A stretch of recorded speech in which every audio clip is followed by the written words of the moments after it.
We're going to call the Star City Council meeting to order. It's October 6, 2020, 7 p.m. I ask all of you to please stand with me for the Pledge of Allegiance. I pledge allegiance to the flag of the United States of America and to the republic for which it stands, one nation, under God, indivisible, with liberty and justice for all.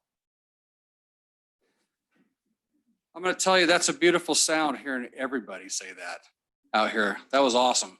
All right, we'll go to roll call. Councilman Hershey. Here. Councilman Keys. Here. Councilwoman Solmonson. Here. Councilman Nielsen. Here. Okay, I entertain a motion to approve the agenda. Mr. Mayor, Councilman Keys. I make a motion to approve the agenda as written. Second. Okay, we got a motion, a second. Any further discussion? Okay, all in favor? Aye. Okay, that motion carries. On to item 4, the consent agenda.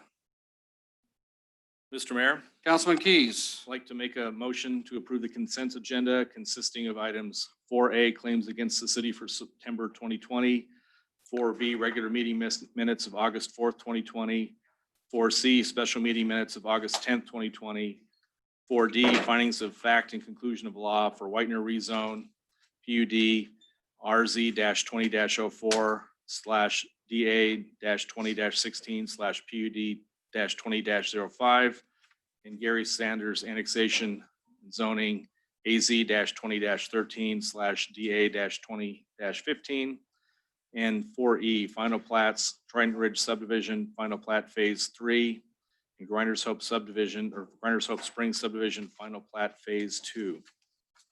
We have a motion. Do we have a second? I'll second that. We got a motion, a second. Any further discussion? Mr. Mayor, Councilman Keys. in going through the claims against the city, I think there's a couple of accounts that we might just need to make sure those numbers are coming out of the right place. I can get with you later on that.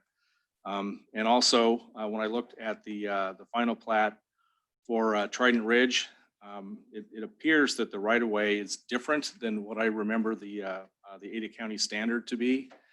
And I would just like to review that and make sure that the right-of-ways in that plat are consistent with the ACHD standards before it's signed. Sean, do you want to speak to that? Yeah, Mr. Mayor and Council, this issue came up very late this afternoon. We did some research. I talked to our city engineer and with the developer. Because this subdivision was approved for the 33-foot street section, ACHD does have the allowance for the 47-foot right-of-way. And so I did supply, there's a letter up there from ACHD approving the phase 3 of Trident Ridge. If you're still concerned about that, we can add an additional condition to the final plat stating that ACHD shall confirm the 47-foot right-of-way prior to signature of the final plat. And both myself and the city engineer are good with that condition. Okay. Mr. Mayor? Councilman Keys. Yeah, I would like to add that condition. All right. Do you want to second that, Councilman Hershey? Yes, I have my second holds. All right. Any further discussion? Yes, I have one item in the August 10th meeting minutes. I did notice on number 6 in number 5, it states paving the parking lot and driveway with gravel. I just would like to, I believe that it's supposed to be in lieu of gravel. Correct.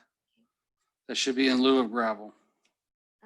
And that is all I had. Okay. Any further discussion? Okay, all in favor? Aye. Aye. Any opposed? Okay, ayes have it. All right. Do we have Mr. Dietz online there? Can you hear us, sir? I can hear you. Can you hear me, Mayor Chadwick? Yes, sir. So we have Kevin Dietz with Star Outreach is going to do a presentation with us online. Did we need to share a screen or anything, Mr. No, Dietz? I'm going to speak. There should be a letter from Star Outreach in your packet, but I'll speak to the points on it. Okay. So Go I ahead, don't sir. know if you see me in video, but that's okay. I wore a tie. Let me go ahead and start. First of all, Mayor, Chadwick Council, I want to thank you for this opportunity. As a relatively new member of the Board of Directors of Star Outreach, I committed to provide updates to the City Council and to do that in a basis to show you how we're progressing and how we're going through some of the issues that Star Outreach is engaged in. So following that, I have a brief presentation and a letter of thanks, which is the main focus here. I'd like to note a couple of members not that I don't see in the council, but I would also like to thank both Chief Vogt and Chief Tominski for their efforts in helping start outreach as well. The city, the services have surrounded and helped start outreach over the course of the last year. Not present in the room, maybe, but not present. We have an excellent team, our executive director and key members working with the community. There are actually 47 volunteers that are currently engaged in helping start outreach, and its fundamental deliverables, including food distribution and needs. And so I don't have them there, but the letter says thank you from all of us. And it really goes out to you as a city and as an agile team. So I want to get a little more specific because there are a couple of things that have really impressed me with the city and the support of outreach over the last year. There certainly has been a continued support with the building. I want to thank you for that. It makes all the difference in letting people know where they can go to get the food for their needs. I also want to thank the chiefs for engaging and helping us in traffic patterns when COVID broke, helping us to redefine the way outreach worked and making sure we didn't skip a beat in the ability to support both Star and the surrounding community. Now, one of the things I noted is that outreach is engaged in Star, but we also engage the communities of Emmett and Eagle and Middleton. And there's a significant need that goes beyond Star, but the people of Star and the Council of Star have just been, I don't know how to say it, but just incredible is an understatement in going out and doing that. You were engaged in helping us to have a location for a summer lunch program. This program, I wanted to count the hot dogs, but they were in the thousands. And just the ability to be there, giving something to families is amazing. There was an outreach to the state to bring in PPE, both for the volunteers in outreach as well as the patrons, the people coming to outreach. That enabled us to give a sense of safety in the area as well.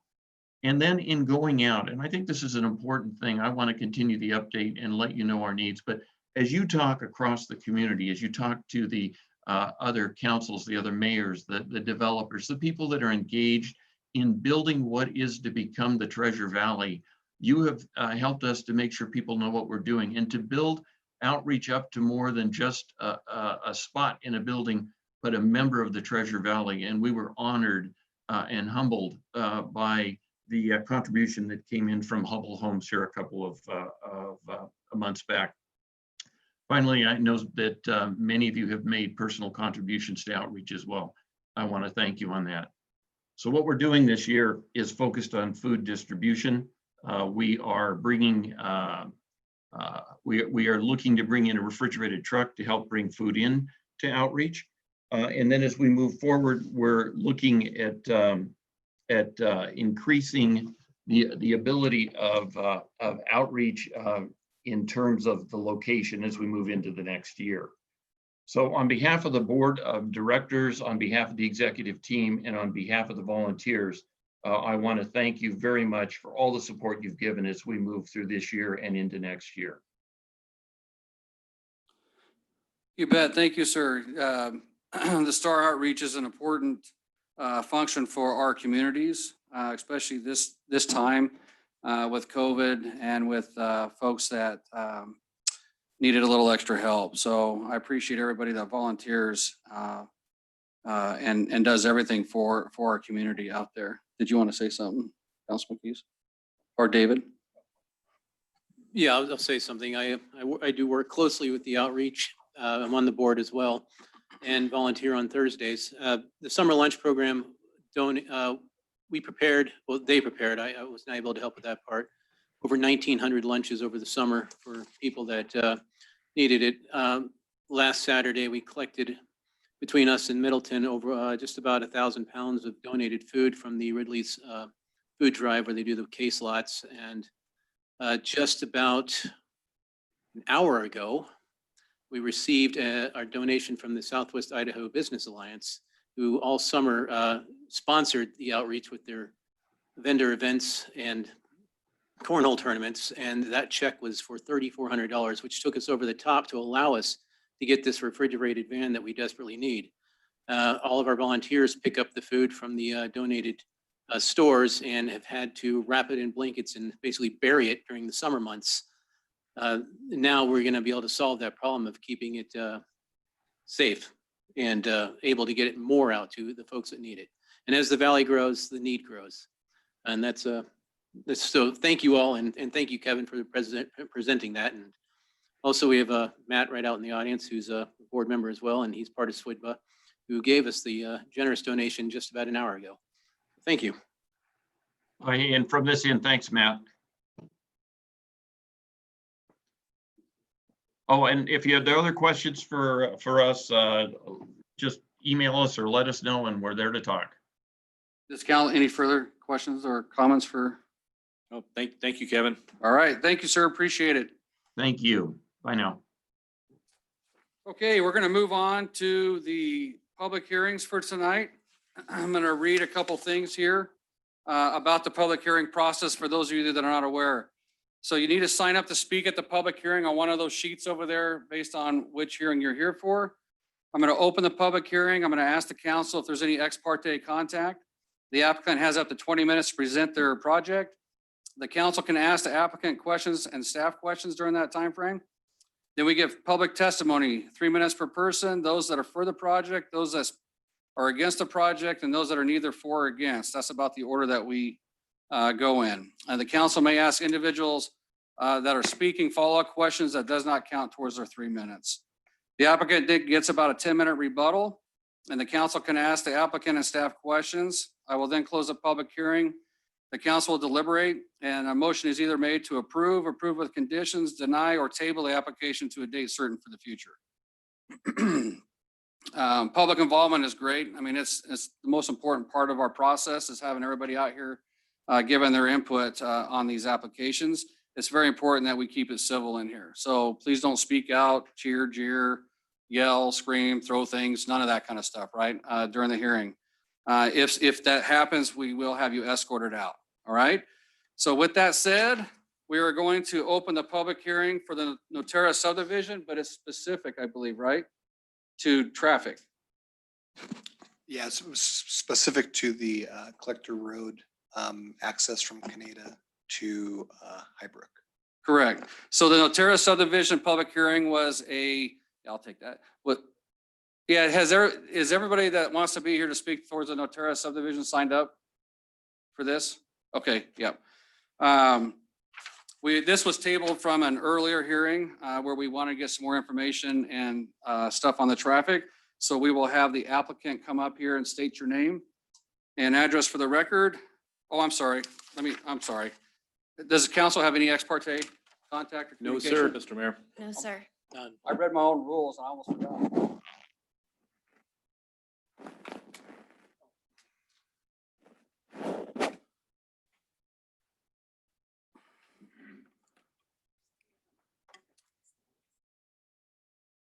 Okay.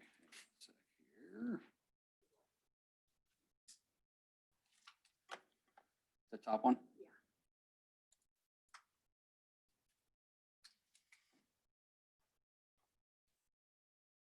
Give it just a second here.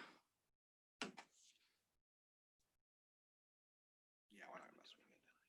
No.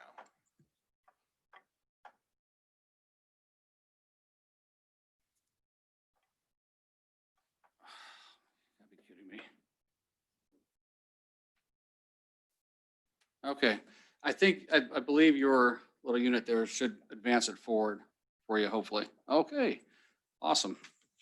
All right, the floor is yours. Thank you, Mr. Mayor, members of council. My name is Tamara Thompson. I'm with the Land Group. Our offices are at 462 East Shore Drive in Eagle. Again, this is the Notera subdivision. We're happy to be back. Before you tonight is the annexation to R7 and CBD zoning, a development agreement, preliminary plat, and private streets. And just to get you oriented is, this is on the northeast corner of Highway 44, and also known as West State Street and Canada Road. So I hope you can see this well. I've tried to color the plan to designate for you what the outcome has been with ITD and ACHD. If you recall, we had some different road networks going through here, and we've worked closely with our traffic engineer, which is Kettleson and Associates, and ACHD and ITD, and the city. And we have come to where we've made everybody happy, which doesn't happen very often. So the blue, if you will, roads are all proposed to be private streets. And so all streets in the subdivision, which both in the residential portion and in the commercial portion, are proposed to be private. And just to go over that with you, so currently there's a stub street to the north. We're proposing to close that off, and that would be for pedestrian traffic and for emergency traffic only. Both the fire department, the city, and ACHD are in agreement with that. The northernmost approach on Canada, that is a full approach, full movements, meaning all the left turns, all the right turns. We would like the option to make that a gated entrance should there end up being cross traffic or cut through traffic to get to the commercial. And so that's included in our application, where the two locations going into the residential portion could be gated. The southernmost access on Canada, that is a left in, so it would be southbound traffic on Canada could take a left in at that location and then right in, right out. It would not have the left out movement. Left out would take a right turn out on direct onto Highway 44. In the middle of our property, we have a direct access in to Highway 44. That access is the same. It has a left in and right in, right out. So no lefts out at that access right there. And then over to Highbrook, we have two access points proposed onto Highbrook. The northernmost is a full access, and the southern is a right in only. Right outs and left turns would need to go to that northern one. Let's see, the cross sections of these, and let me go back a little bit. So if you notice, I have designators such as A's and B's and C's and D's on these roads, and those have different cross sections. So down here at the bottom, if you can read that, it's a 28-foot road section with a 4-foot bike lane, a 10-foot drive lane, 10-foot drive lane, 4-foot bike lane. And the area that I have is A, is the short segment that goes from Canada to the midpoint of the commercial property. And we don't have a sidewalk on this section because we have a really nice pedestrian pathway to the north of that, just detached. So we don't have that, but then the rest of the commercial is designated as B, and we would have a detached 5-foot sidewalk on that section. And then the B is up, C. B was this one down here. C is up here, and we have sidewalks on both sides of that street, that private street. And then these are alleyways within here, and so those have a sidewalk on one side of those, and I have those sections in this location. We've read the staff report and we agree with the conditions of approval. We'd like to request 2 modifications to the conditions of approval.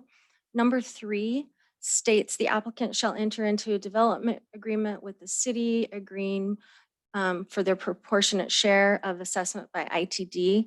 I'd like to add to that, the ITD letter dated September 11th, 2020 included language that the construction, and actually I missed telling you about that. So the construction of the Highway 44 and Canada interchange or intersection here, that has the option to construct a right turn in. So traffic heading westbound, we would have a channelized right turn lane. And then for southbound traffic on Canada, there would be a right turn lane and a left turn lane and a center turn lane for those turning left into that site. So ITD agreed that that if we constructed those improvements, which we plan to, because it will help the intersection level of service there, that can be credited towards the amount that they originally came up with. So that 748,000, the construction of those improvements can be credited against that. So I wanted to make sure that that was something that that was included in the condition that included the adjustment for the cost of design and construction per ITD September 11th letter. So that's the only change to that condition of approval. And then on condition number 4, that deals with the private streets, and that one talks about it being a 30-foot street section built to ACHD standards. And what we've proposed is 29 from back of curb to back of curb. And I don't know specifically what the ACHD standards are considerably larger than that section. So I wanted to be clear on that and get approved what we've proposed, and that that these would be private streets and common drives, and that those would meet the city and the fire department standards, and that private gates at the northwest and southern access point is approved on those. So with those 2 changes, we ask for your approval tonight. Okay, any questions of the applicant? Yes, please. Councilwoman? So regarding the gated access, will that still be accessible for pedestrians or bicyclists along the side? Can they get through there, or are you planning on not? Yes, Mr. Mayor and Councilwoman Salmonson, absolutely. Pedestrian access is still available. It would just be for vehicles. And then, you know, that one that I was showing you to the north, that would remain for pedestrian and emergency access. Okay. And then Will you, real quick, will you pull back up the map though Yeah. for us? Thank you. Go ahead, sorry. yeah, that's all right. And then the 29-foot width sidewalk that you had on your, the condition of approval. So that is in the alleyways only. The other areas would be that 5-foot more for the sidewalk on the other side, correct? Mr. Mayor, Councilwoman, can you see in like a little better than what I'm showing here? I mean, you can see it a Oh, little yeah. clearer because that's not super clear on there. The 29-foot width is actually in the commercial area, and in the residential area, the designator with a C, that one actually has parking alongside of it, so it's wider. And the alleyway is D, which is a little wider still. But what we're proposing is that the commercial section, that would not have parking along the sides, and that from back of curb to back of curb, that street section is 29 feet. And again, that includes a 10-foot travel lane, 10-foot travel lane, 4-foot bike lane within that 29 feet. Can you go back to the map so we can show? Yeah. So this section is right here. And then these sections here would have the sidewalk along them. It's the same street section, but it has a detached sidewalk, where this section had the sidewalk that ran adjacent to it already. So we didn't include, that's already a detached pathway there. So the streets inside the residential areas will have sidewalks on both sides. The On D or C? I can't On remember what it's called. C has a sidewalk on both sides and parking on the street. Okay. It's wide enough for parking on that. And then we would have sidewalks on one side of the street on the alley in most areas. Some areas have it on both sides.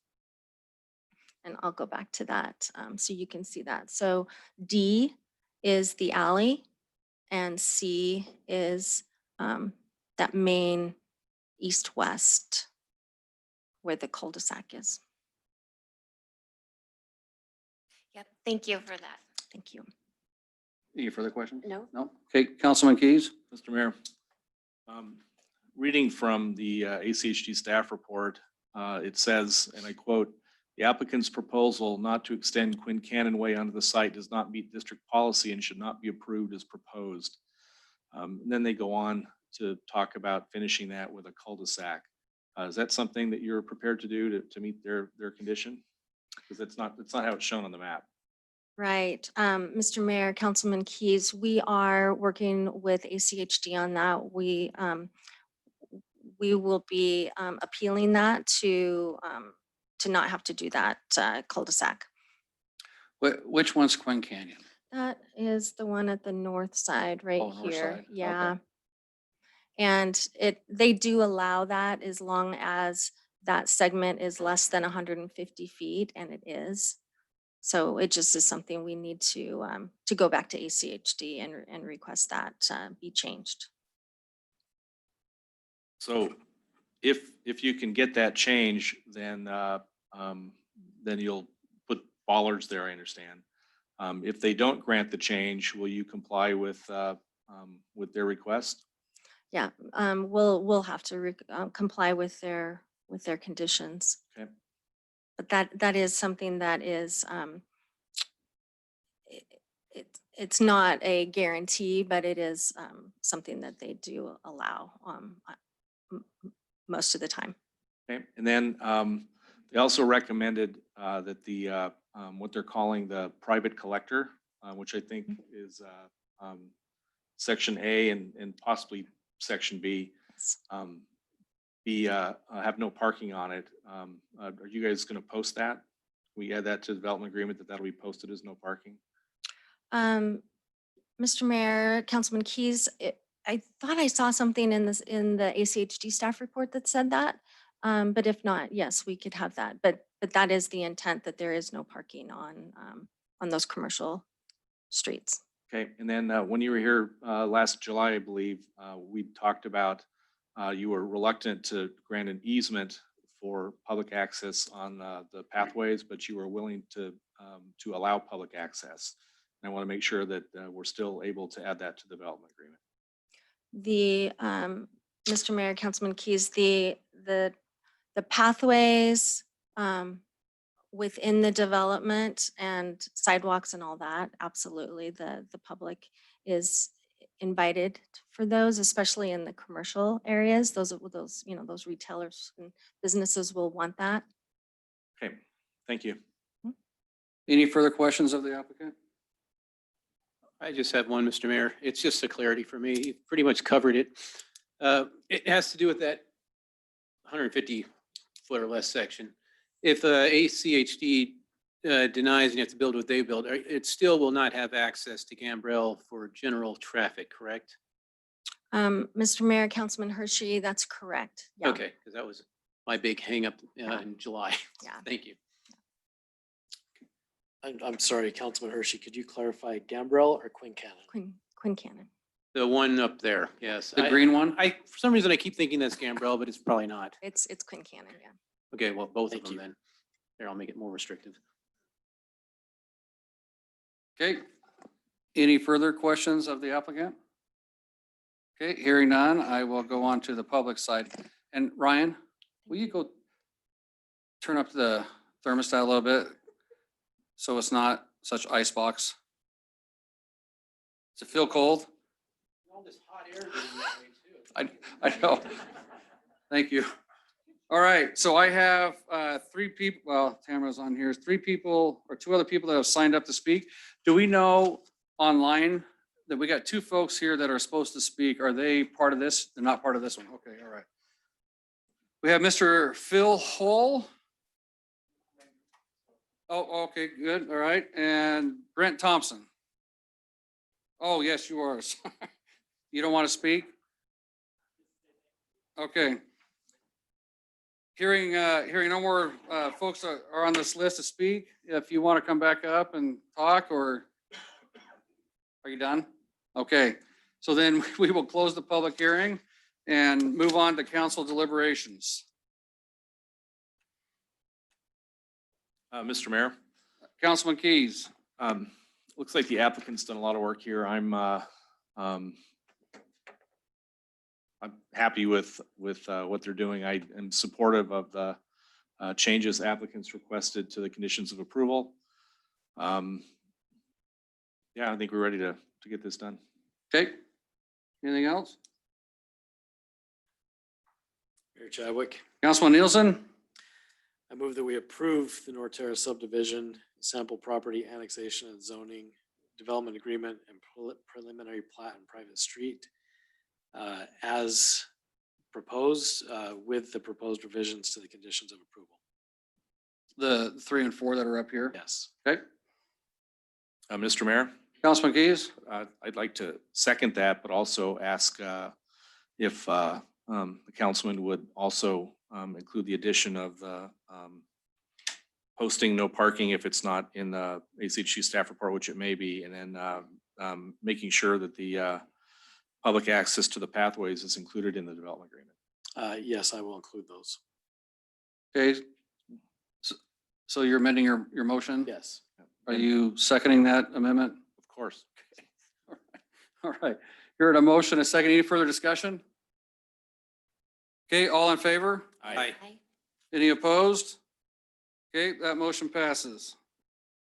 Thank you. All right, do you know which one's yours there? Oh, your BSU one. Very good. All right. Okay, we're going to move on to public hearing 2, the Hordeman Annexation and Zoning Development Agreement and Private Street. Did everybody sign up that wanted to speak to that one back there? Oh, you have that? Okay. All right. I'm going to open the public hearing and ask the council if they have any ex parte contact or communication regarding this project. No, Mr. Mayor. Mr. Mayor. None. Okay, hearing none. We are, is the applicant? Who's the applicant? Mr. Mayor, the applicant was unable to make it tonight. They did want to state that they're in favor of the proposed conditions of approval that staff has recommended. And I can answer any questions you have on it. This is a annexation of 10 acres on the north side of New Hope Road. Okay, That the intent is to annex it into the city, and then they'll come back and do a one-time division to create 2 5-acre properties. And then they'll have a private road to access the northern lot, which already has an existing house. So there'll be a net gain of 1 additional residence on the 10 acres. okay. It's new to me not having the applicant here, Chris, so I just, It's up to the city. The simple application, it's probably not a problem to pursue. The record's gonna be what the record is. Sean's provided is probably the staff report Okay. and the applicant's report. It's still open the public hearing, allow the public to comment. If there's comments for the applicant, then obviously you can table it okay. in the future to have them come back. On larger applications, if the applicant doesn't show up, sometimes you may choose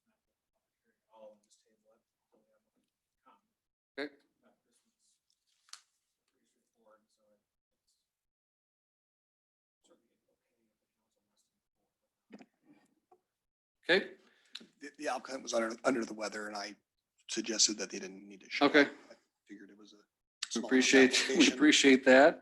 Send people out. So my question then on this, will we have in the development agreement an ITD proportionate share with this one as well, just like anything else, Yeah, correct? and they're in agreement with that as well.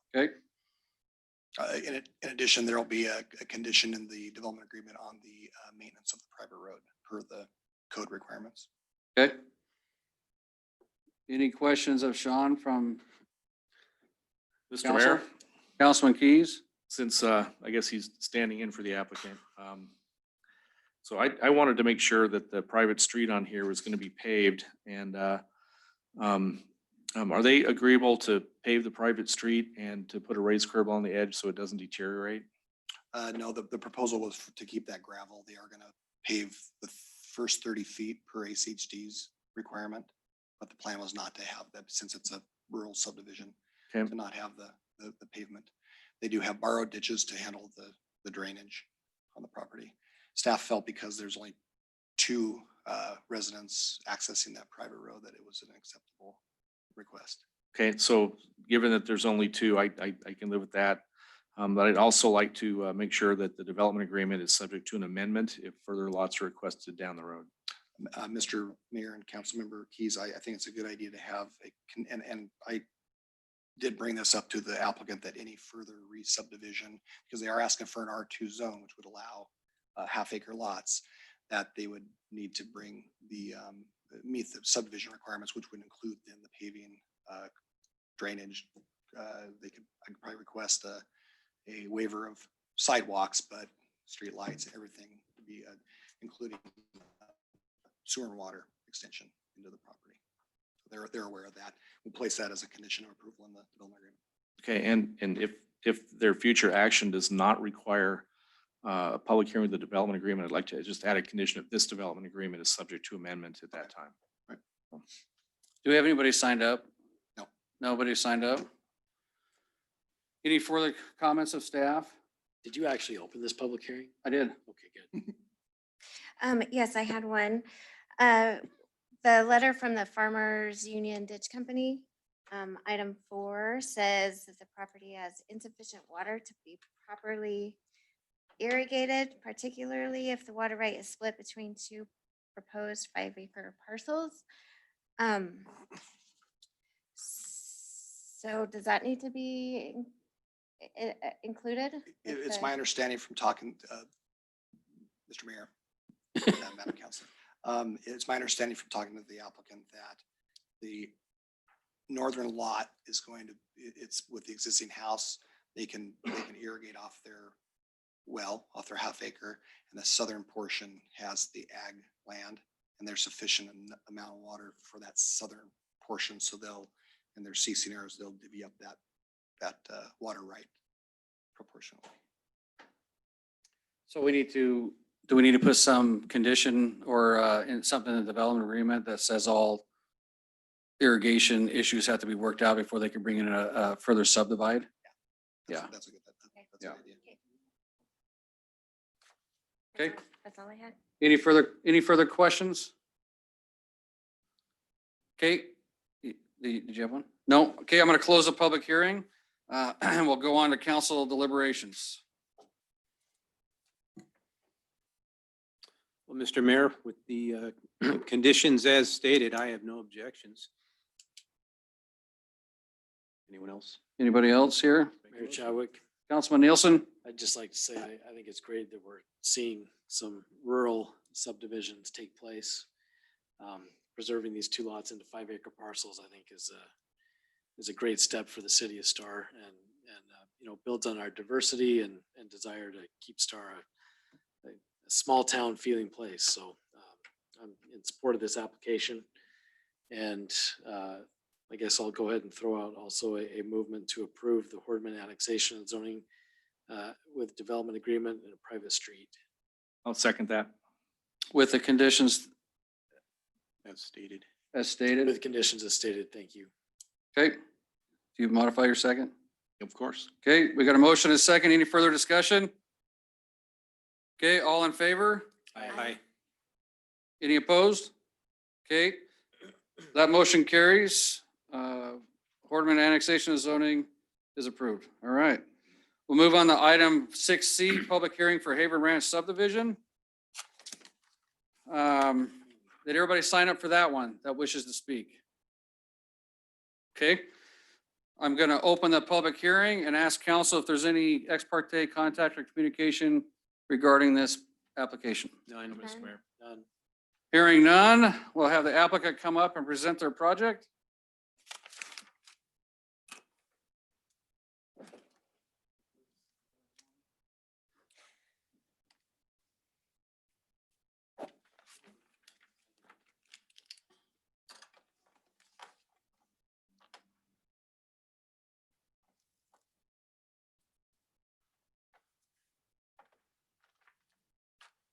Oh, you gotta be kidding me.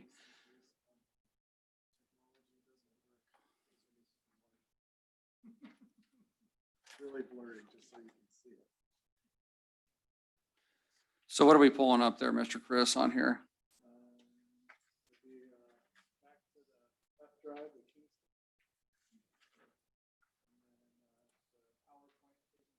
Oh, right there, sorry.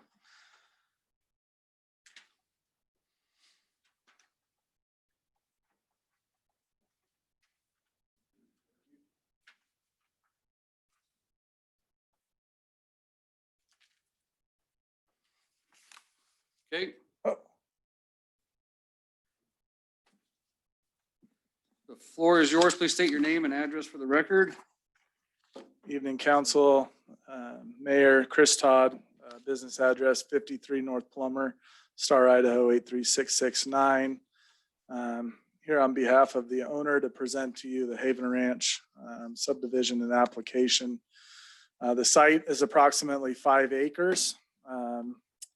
The lots that you see on the color exhibit that I've given you tonight, we have 4 lots that are approximately 0.67 acres, with one lot on the west side that's a little over 1.5 acres. This 5-lot rural estate subdivision, we're asking for an R1 zoning designation tonight. We are contiguous to city limits. We are within the city impact area, within the neighborhood residential comp plan designation. We are also contiguous to Star Sewer and Water District for sewer and water service to the site. In regards to the comp plan, we do meet the goals of the comp plan. We believe that we are harmonious with the neighboring parcels to the north and to the south, as well as to the future residential neighborhoods that are coming into the east and the west. The design and the orientation of the homes, I met with ACHD and the fire chief Tominski before we submitted the application to kind of go over what we were looking at and what the goals of the owners, which are here tonight, and you'll hear from them in a little bit. And so the reason that we placed this private roadway on the north side of the road is, number one, it creates a little bit of a buffer with the parcel to the north, but it also orientates those parcels so that they have south and west facing rear yards. One of the goals of the owners is so that they have the ability to be able to put solar on those homes. With a north facing roof line, obviously you can figure that we're not going to have that much solar availability there. It also ties in with our potential for irrigation that's coming into this site. The irrigation source is coming from the south and heading north along the west side of Brandon Road.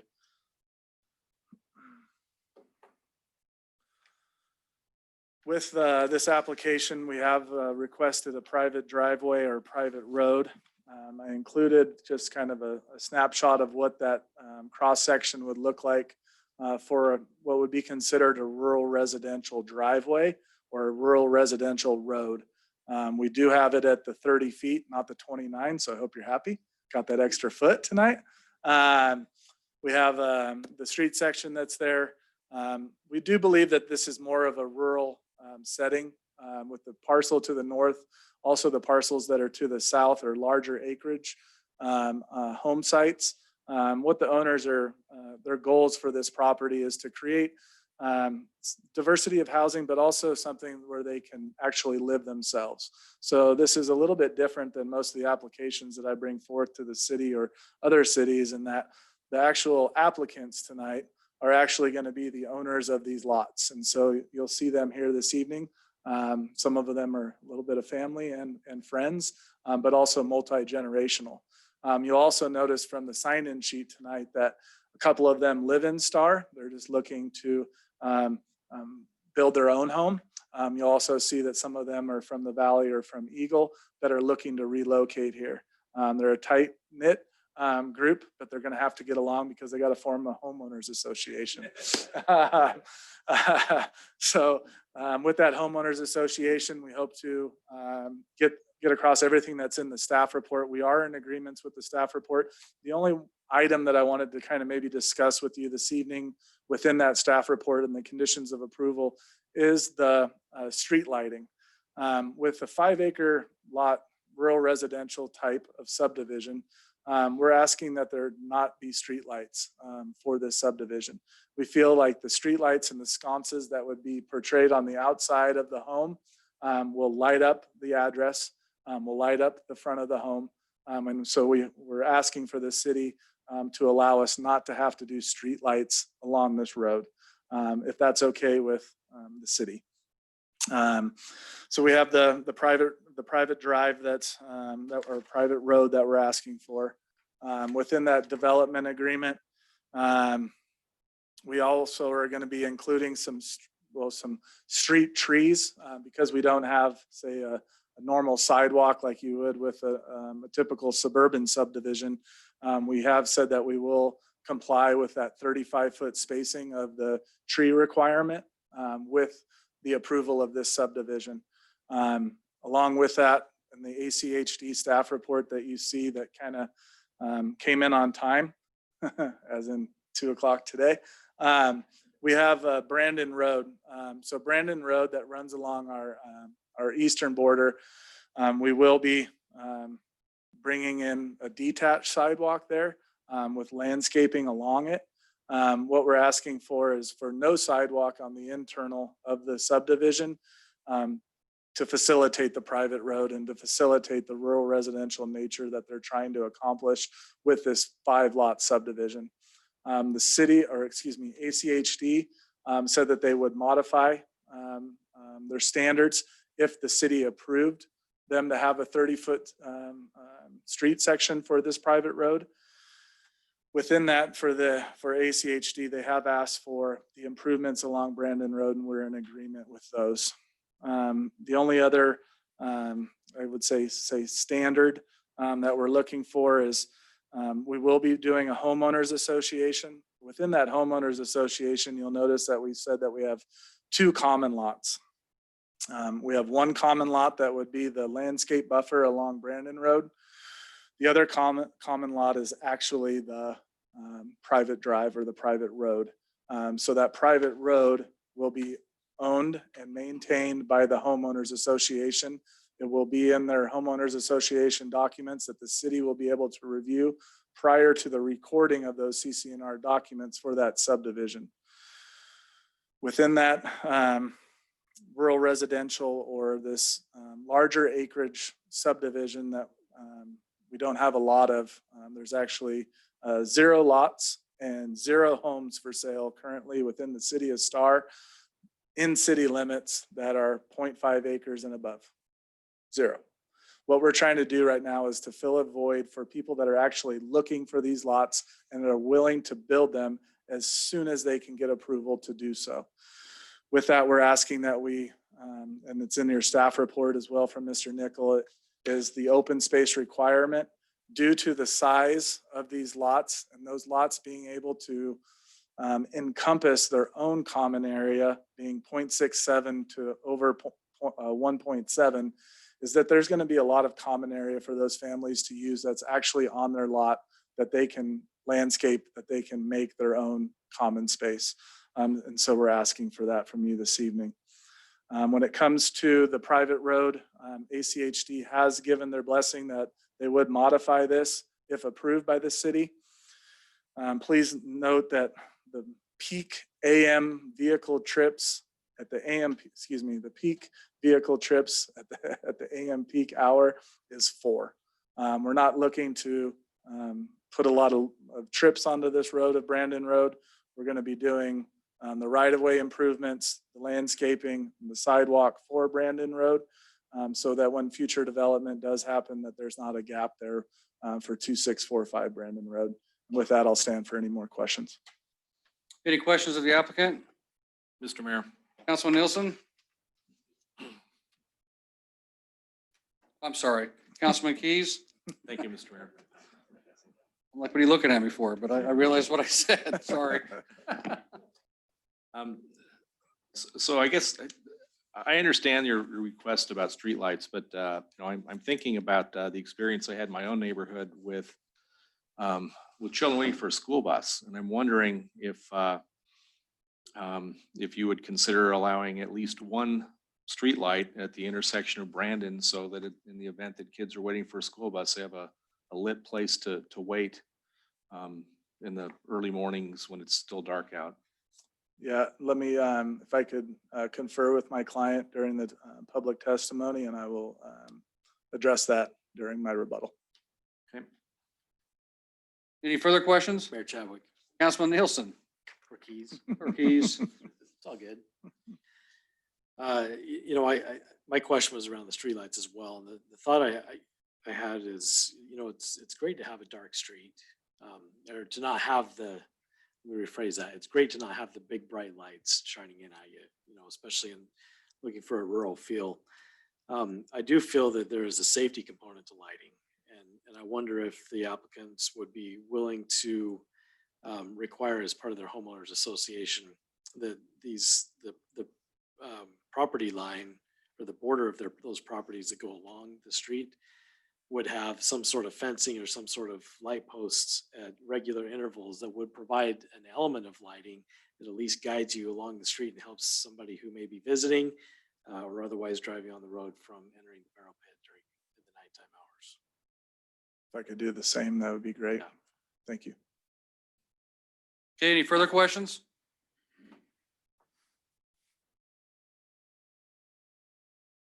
Sorry, I just want to make sure I understand. So there will be a sidewalk along Brandon? Yes, on that yes. frontage? So is there not a requirement then to put lights along Brandon on their portion? It would just be what ACHD would require at the intersection. Okay, all right. All right, any further questions of the applicant? Okay, hearing none, we'll move on to the public testimony portion. And we have only a couple people that signed up to speak that signed this. So all of them said 4, so they all must be the same family. So Mr. Is it Landon Cooley?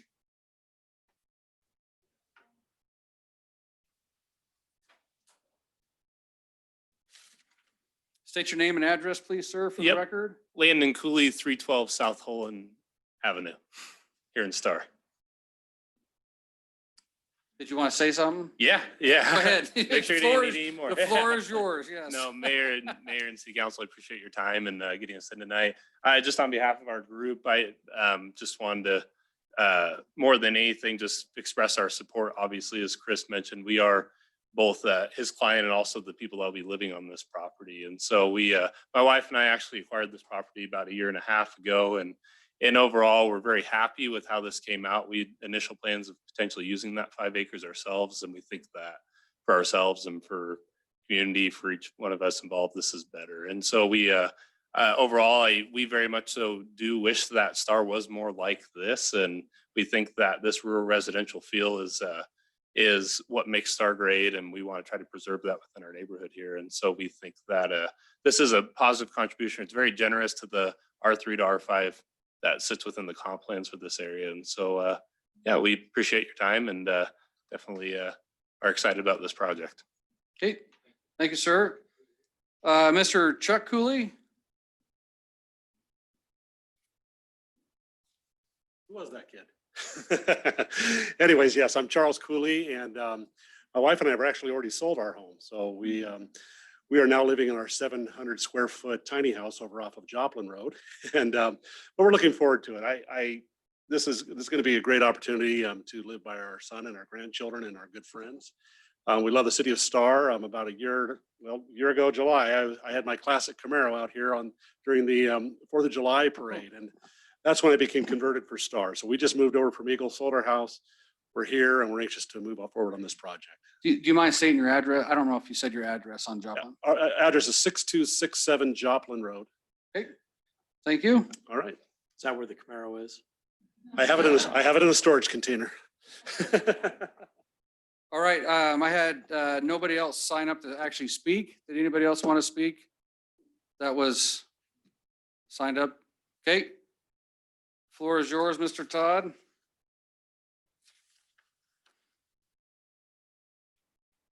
Thank you, Mayor, Council, Chris Dodd again. Excuse me. Did have a chance to confer with my clients. They are in agreement for having individual lighting posts with a dark sky. I don't know what you'd say with that for an individual lot, but a dark sky light post that would be next to the driveway to show people where those drives are, as well as the light post that would be on Brandon and the private road. Okay. Did that answer your concern there, Councilman Essen? Mayor Chadwick, yes, that does answer my concern. The thought I had is, as you were talking there, is that I don't know that I want to be prescriptive in making a light post. I think the idea is that there is light provided. So whether it's attached to a fence or, Mailbox. Mailbox, maybe. I think a regular interval is what I was looking at for an aesthetic design, but I've even seen lights kind of embedded in the road, that just provide a small ambient indicator of safety. So Sure. unless the council differs from me, I would say be creative and be, make it look really nice. Sure. Okay, Thank you. anything else there? Chris? And you would be in agreement with the ITD proportionate share on this project as well, correct? Yes, I believe it's $1,900. Is that correct? I just want to make sure. Just kidding. It's 27. Yeah. Okay, all right. Any questions of staff before I close the public hearing? Okay, we're going to close the public hearing on to council deliberations. Mr. Mayor, Councilman Keys. I'm just going to take this straight to a motion. I'd like to make a motion that we approve the Hayward Ranch subdivision annexation and zoning development agreement, preliminary plat, and private street with the condition that they have a street light at the intersection of the private road and Brandon, and that they provide some manner of lighting in front of each property along the private drive. I Okay. second that. We have a motion and a second. Any further discussion? Okay, all in favor? Aye. Aye. Any opposed? Okay, that motion carries. Welcome to Star. Here, Chris, you want your, please? I have collected many of these over the last year.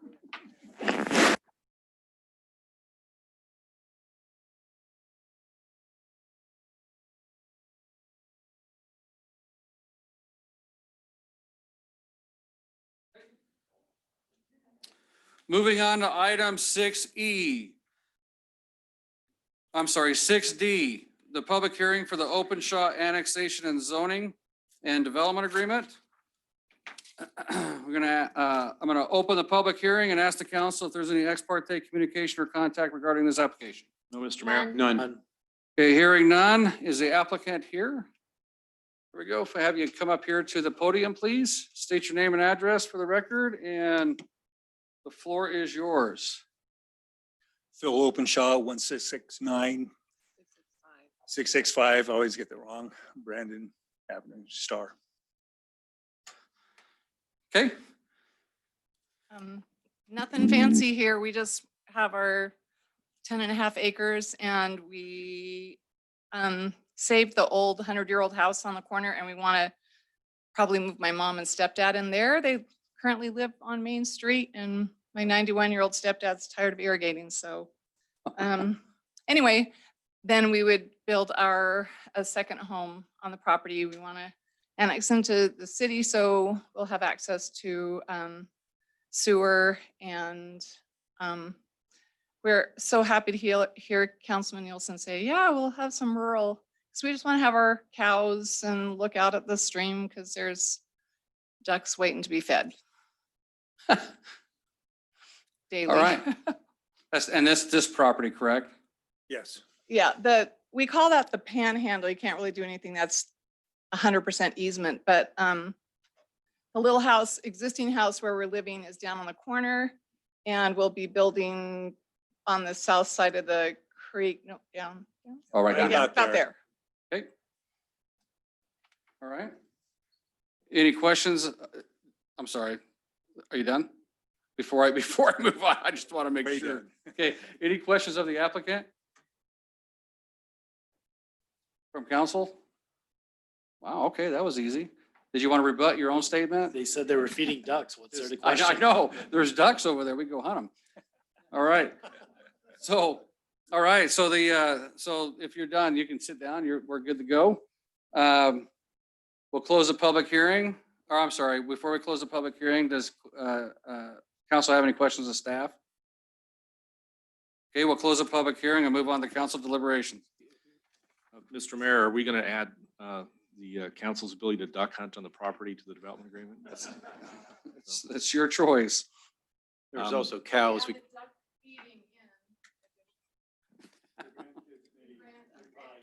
They might not like that. Yeah. Mr. Mayor, just like the last one, I'm just going to go straight to a motion here. I'd like to make a motion that we approve the Openshaw annexation and zoning development agreement. But I also like to add that if if further lots are requested in the future, that the development agreement be subject to an amendment. I'll second that. Okay, we got a motion and a second. Any further discussion? There is no duck hunting, right? No, there is no duck hunting out there. No. We tried. No. All right. We got a motion and a second. Any further discussion? Okay, all in favor? Aye. Any opposed? Okay, that motion carries. Welcome to Star. Thank you. Okay, on the, do we need a break real quick? Restroom? No, we're good. Okay, well, moving on to item 6E, public hearing for the Canvasback subdivision. I'm going to open that public hearing and ask council if we have any ex parte contact or communication regarding that application. None. No, Mr. Mayor. Hearing none. There you are. I think I have yours up here, right? Are you feeding ducks? If it helps me get approved, yes. Ooh, what happened here?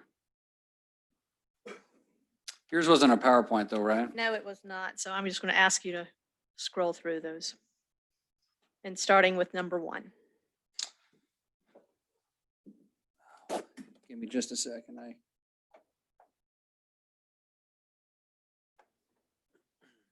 the heck did I do here, Michael? It's an operator problem here. I'm looking for my PDF stuff.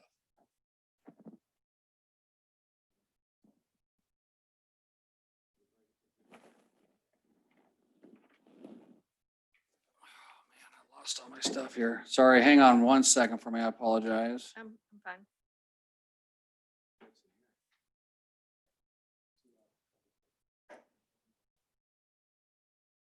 Oh, here we go. Well.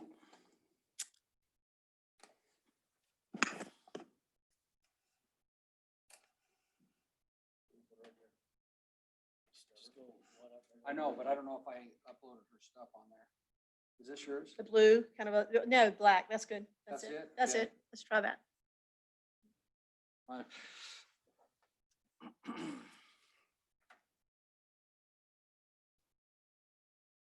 There we go. Number 1. Number 1. Yes, please. Here we go. Okay. All right. Good evening, Mayor, council members, neighbors, and staff. I'm Jane Suggs with Jim State Planning, 9840 Overland Road in Boise. I'm here tonight representing the Canvasback subdivision and the property owners of right now, the Rhonda and Patrick Hines, and the developer Trilogy Development. As you can see, we've got the landscape plan up for this project. Let me start off by saying we're in agreement with the staff report analysis that's in your packet, and we agree with the conditions of approval that are outlined on pages 15 and 16 of the packet for this project. We have also just recently received a letter of approval from Keller Engineering. Their first letter had some conditions, and we wanted to go ahead and get those addressed, and they have sent a letter yesterday saying they approve of the project. We certainly appreciate the staff's recommendation in the staff report that, quote, "The proposed annexation and zoning, development agreement, and preliminary plat meet the requirements, standards, and intent of development as they relate to the UDC and the comprehensive plan." Let's go to number 2, please.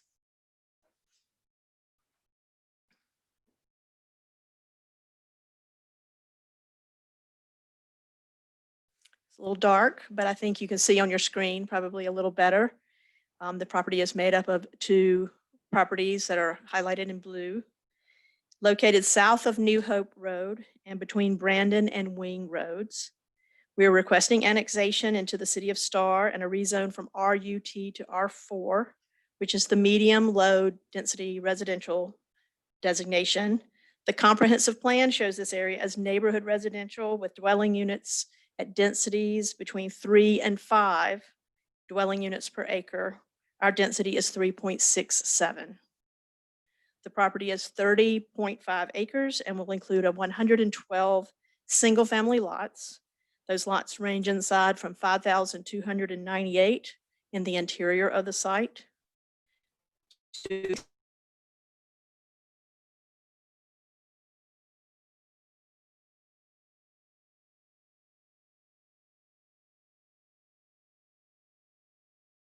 exceeds the requirement for 10% usable open space. And this usable open space doesn't include buffers and end caps. We're providing in that open space a covered picnic shelter, play structure, and pathway connections that connect residents to the park and to each other. We're also putting street trees. Oh, thanks. We're also putting street trees in the front yards and side yards of each home. We have included a development agreement in our application requesting a 5-foot side yard setback. Let's see, number 3.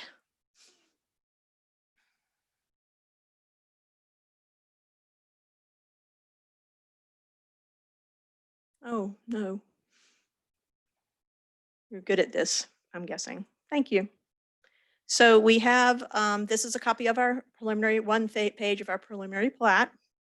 We are providing access to Brandon Road to the west, New Hope Road to the north, and Wing Road to the east. We do show a stub street to the south. And you can see that's between the 2 knuckles to the south.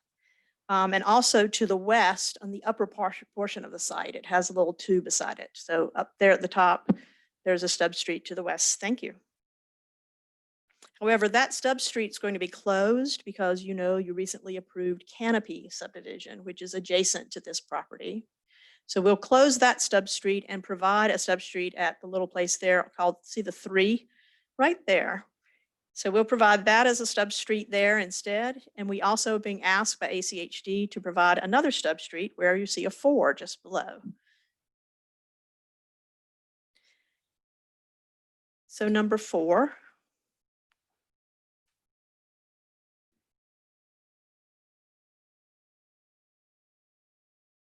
Thank you again. I felt I had adjusted those so that they would not be. So this is a drawing of the plan that we had at our neighborhood meeting. This is the plan that we presented, and it had 3 connections to Wing Road. You can see those connections. In fact, one of those connections on the south didn't even just line up with Rolling Hills. We listened to the neighbors and we reduced the connections to 1 access on Wing Road, and that is relocated to be the extension of Rolling Hills. So if you go to number 5, you'll go back to our plat and that will show that. So we adjusted our plan accordingly.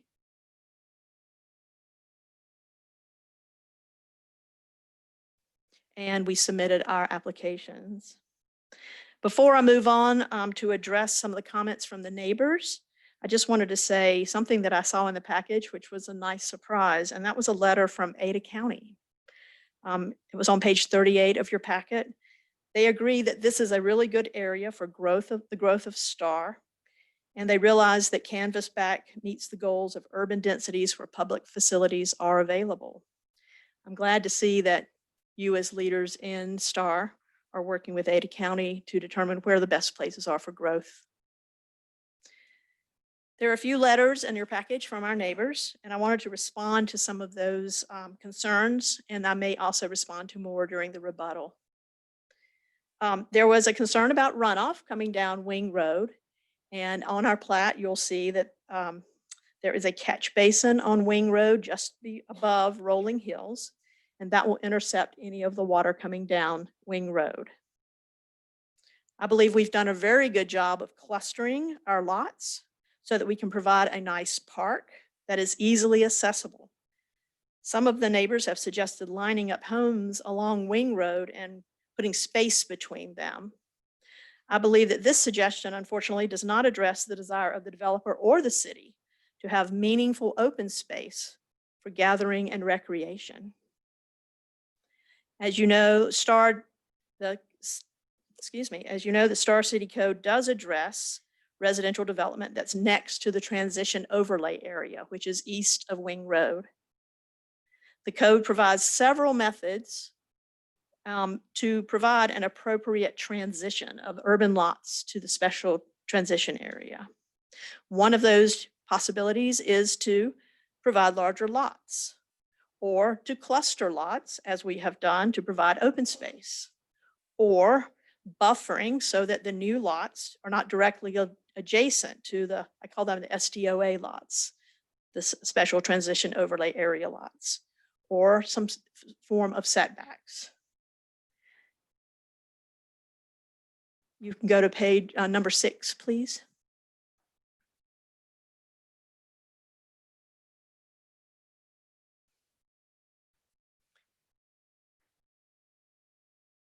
This is a drawing that was in your staff report on page 20 of your package, and it is one that the staff prepared showing the distances from the homes in the STOA area and to the Canvasback property boundary. I believe it just goes to the property boundary. And again, you'll see that in most of that area, we are providing a 30-foot buffer.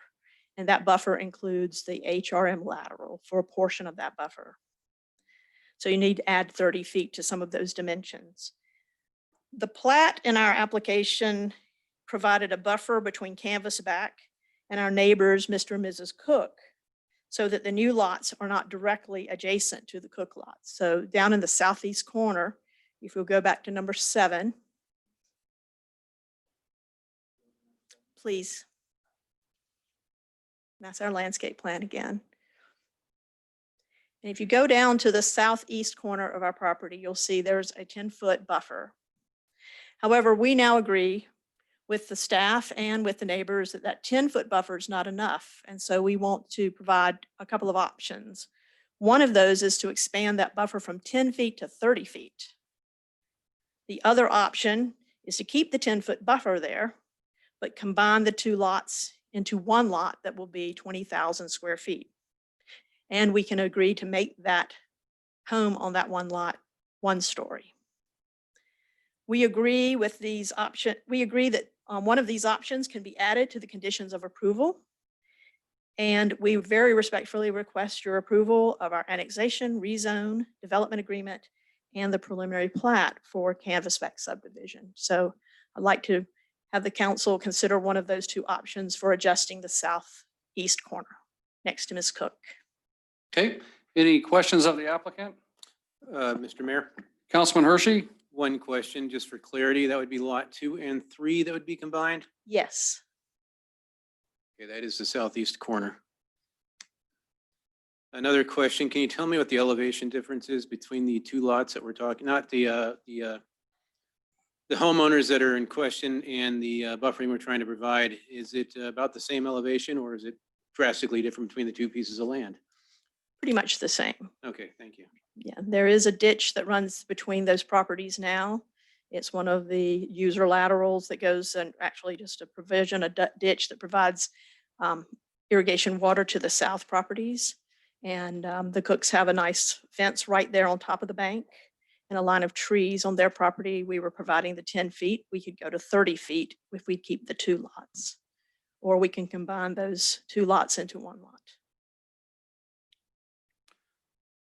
Okay, any further questions of the applicant at this time? I noticed in your, sorry, Mr. Mayor.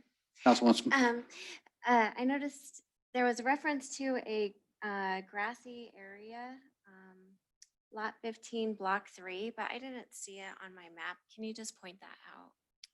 Lot 15 Is block. that the big one? Block But- 3, Let me look on my plat. lot 15.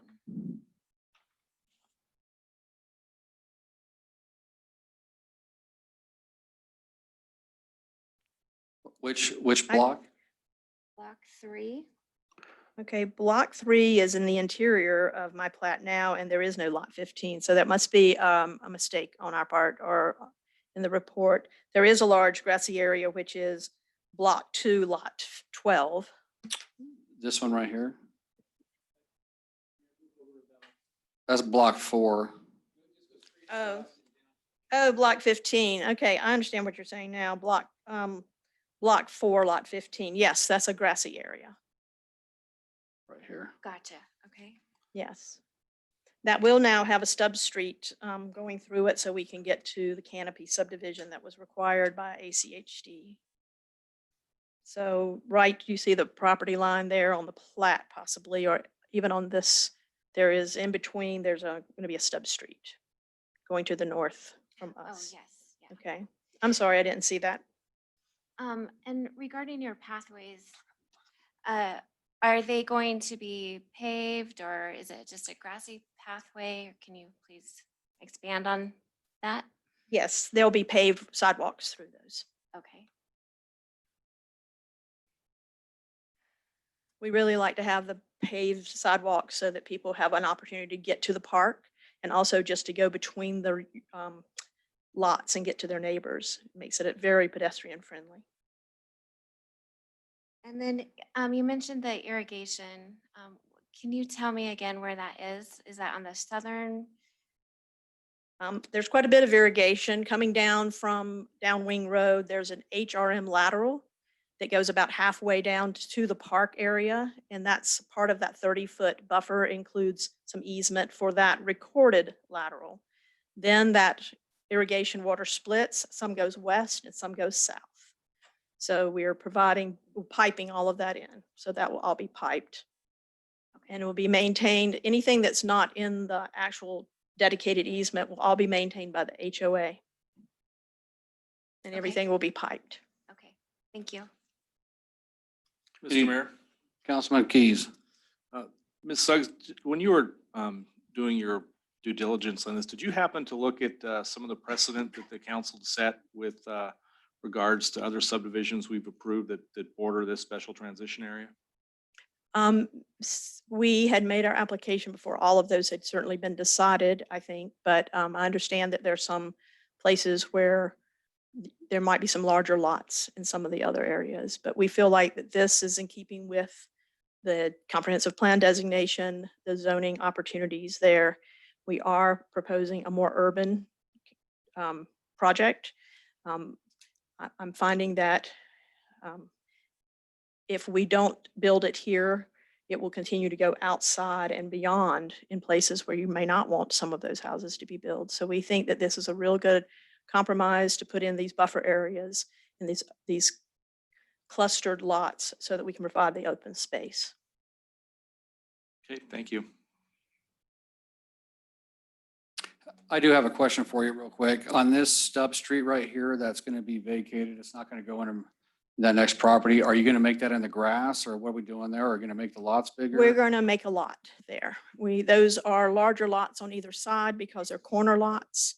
So those will be lots because we're losing the one that's south of Canopy. So that is kind of a substitution. So we have the lot going in to the west will become a lot. That street will become a lot, and then we'll replace it with the lot to the south for Canopy. So all the Canopy traffic, as I understand, will eventually come through this property because New Hope will be closed and there will not be any access onto New Hope once that connecting street from is made to New Hope. So there'll be a section of right of way that will be vacated and Canopy will no longer have access to New Hope. So their traffic will all come through this project. Okay, Chadwick.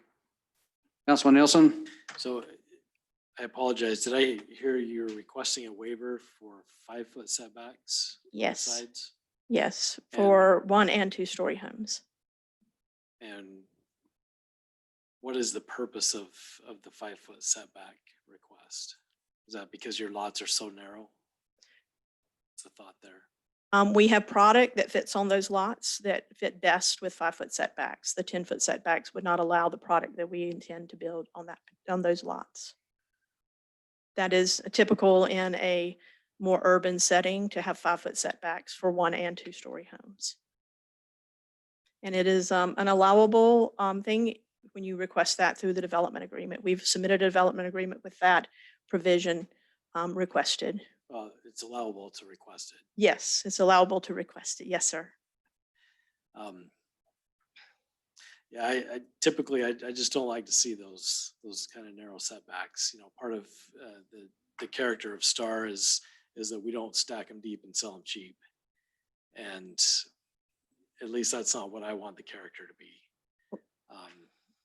And when you build houses that are just right on top of each other like that, it really creates that density feeling that I think that our community and this council through our development code has tried to codify and say what we intend, and that is for those to have the 10-foot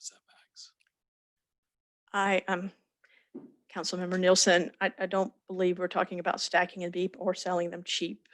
This is Star and everyone. Those are my words, not yours. Yes, I know. I just wanted to counter that a little bit. I think these will be wonderful homes for people who want to live in Star that maybe don't want to manage an acre or a half acre or even a quarter acre lot. They want to manage a home site and have actually access to an open space that everybody gets to congregate in, a playground, the picnic shelter, those things. Not everyone needs the open space and I think I've solved some projects now that provide that. So we are complementing that with the smaller lots. I think that is one of the nice things about this area, that you do see some larger lots and you see smaller lots. And when people want to move into this general area of Star, they'll have lots of choices. Well, I think that the ability to have a smaller lot and less maintenance isn't necessarily achieved by putting houses so close together that even through closed windows and walls, you can still hear televisions and stuff like that. And I've been in homes that are 10 feet apart, and that's the experience. I live in one of those in a 1952 home in Boise. And I really love it. I don't hear my neighbors. These certainly are built so that you don't do that. We do, I think, a better job now than back when my house was built. But I'll just say that that's not necessarily my experience, but thank you for So your if we don't comments. grant this waiver, it would be impossible for you to build this project. Is that what I'm hearing? We would not, excuse me, council member, we would not get the diversity of homes that we would like to build here, some 2-story, some 1-story. So we would like to build a diversity of homes and we wouldn't be able to do that. I would request before you say no, we won't allow that you allow us to come back with something that would satisfy you if that's the pleasure of the city council. I think the city council understands. I'm hoping the city council understands that we're talking about an opportunity for more urban development in this area. Again, as even Ada County said, this is close to services, not only public services, but schools and a great place to put people. I think there's several subdivisions along New Hope. Let's see, Roselands, Colina Vista. Those are all projects that sort of are also in this urban kind of style. Trapper Ridge, even further down. So, I mean, we're looking at opportunities to put in some places where people would want to love to live without having the larger lots. Okay, thank you. Any further questions? So I have, just to clarify, when you're talking the setback, is that all the way around the house or is that just on the side? Just on the sides. Okay. We will maintain the front and backyard setbacks that are necessary in the code. We'll honor that code. Would you be willing to do a wider, like a 10-foot setback along Brandon Road? Along Brandon. Or, sorry, Wing Road? For those larger lots, Yeah, there are 4 larger lots, and I'm and pretty sure we can do a 10-foot side yard on those because they're large enough to put that in for those houses. That would be if they were 2-story. And so the 10 feet is for 2-story in your code. The 5 foot is for 1-story in your code. And that's as I was explaining, maybe not as eloquently as possible to Mr. Nielsen, Councilmember Nielsen, we can build according to your code, but they would not be the diversity of houses. We would like to build some 2-story houses and still keep that 5 foot side yard setback. Okay, any further questions of the applicant at this time?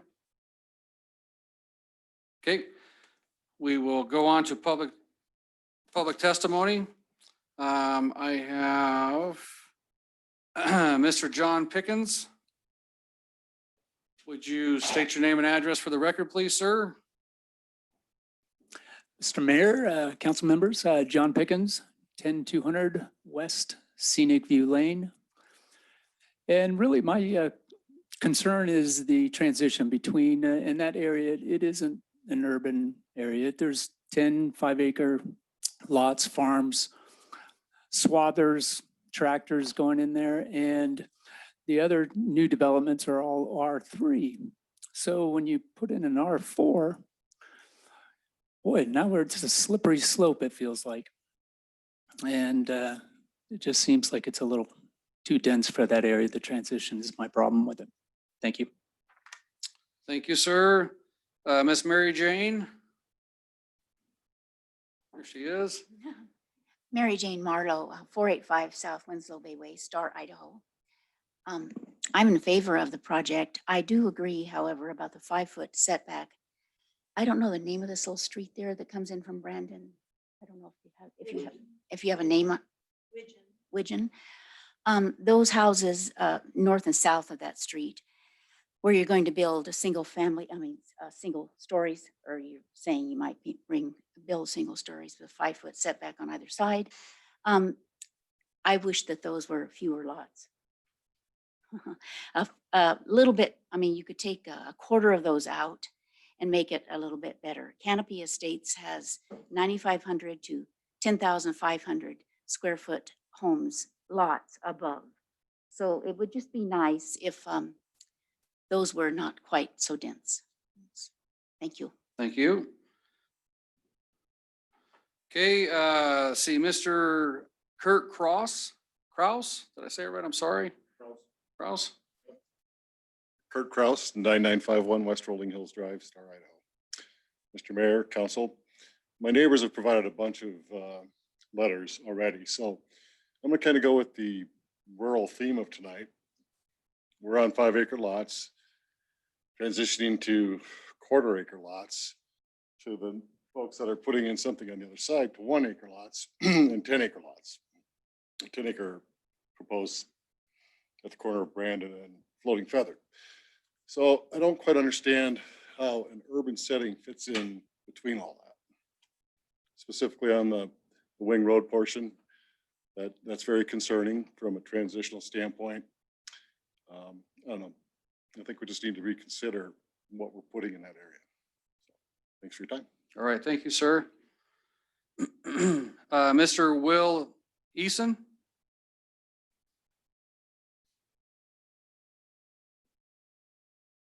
Mr. Mayor, council members, my name's Will Eason. I live at 10174 West Star Acre Drives. My concern with this subdivision is the lot sizes, particularly in relation to the special overlay transition area, which would be to the east in Star Acres. We've addressed this before previously, the development to the north, which was done by Hubble about a year ago. They used the road as a transition area, a 50-foot right-of-way, a 20-foot buffer, and the council required a half-acre lots along there to address the special overlay area. I think these people should be held to the same standards. There's no real reason that they should be held to a lesser standard than Hubble was, nor should the people living in Star Acres on the south part of Wing Road have less relief than the people on the north part. So I would like to see the consistency there with that size in relation to the overlay. Something different here was the two lots they have proposed in the southeast corner, which are directly abutting the property in Star Acre Drives. They showed a 10-foot buffer. They said they'd make it to a 30-foot buffer. 10 foot's like social distancing. 30 foot's about the width of this room. These are rural properties in Star Acres. They'll never change. Their covenants will not let them be subdivided. They have animals. We all have livestock. We all have crops. This just is not a good transition. They're saying they're going to combine the two lots into 20,000-foot lot. Still not a transition. The other lots we provided, if the Hubble, were larger than that. This is less than 10% the size of the other lot. They need to provide a better transition, more buffer. The people in this southeast corner here ought to have the same sort of relief from this development that was afforded to the rest of Star Acres subdivision. So this is too urban. This is not a transition. This is going from an area that's rural. About 15 seconds. Going to stay rural to something that's urban, very urban, and going to stay urban. So Okay. thank you for your time. Okay, thank you, sir. Okay. Let's see, we got Mr. Steve Green.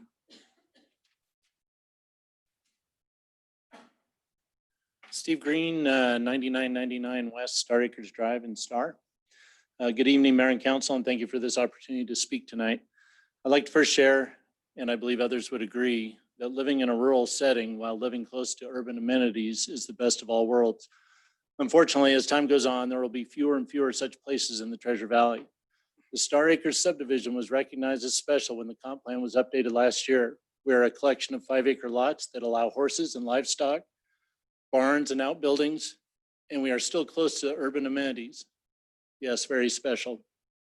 I was very active in the comp plan update and was pleased to see, by and large, the intent was translated into the Unified Development Code. I feel the council has the tools it needs to balance the interests of developers and the concerns of the public to meet the intent of the comprehensive plan.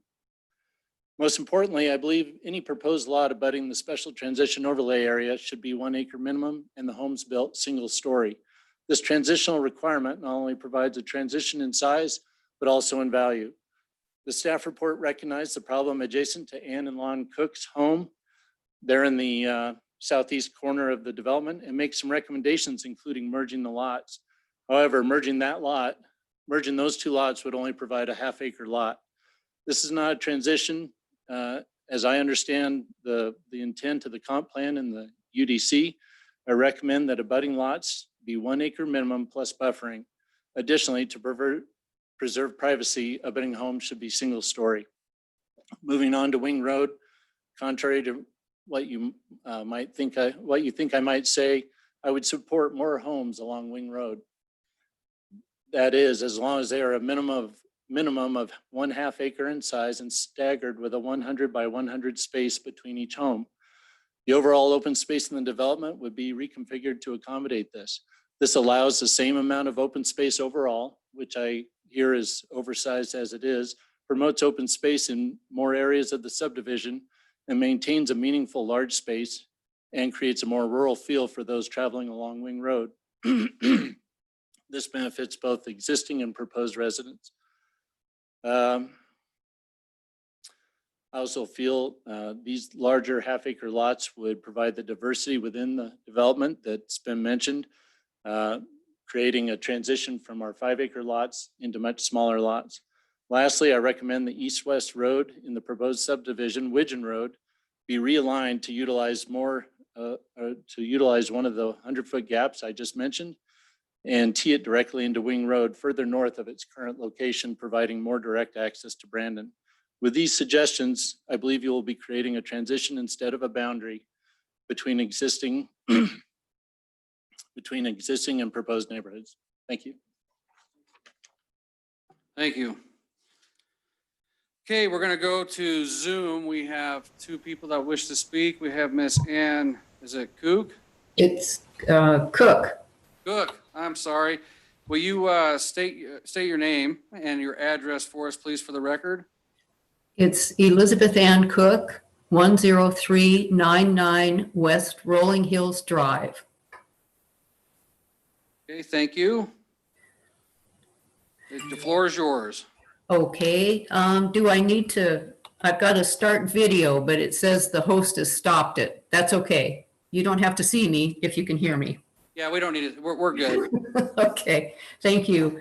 I'd like to thank the Star City Council and the mayor for taking all of this time and considering our concerns. You have a letter from my husband and myself that was sent in earlier, and I believe a lot of those concerns have been addressed. I'd like to talk about a letter that we received after I sent in the previous letter, and it's from Mr. Jerry Kaiser, attorney representing the HRM Lateral Association. What we're asking is that the maintenance easement be totally left on the west side of the lateral, as it has been for 45 years.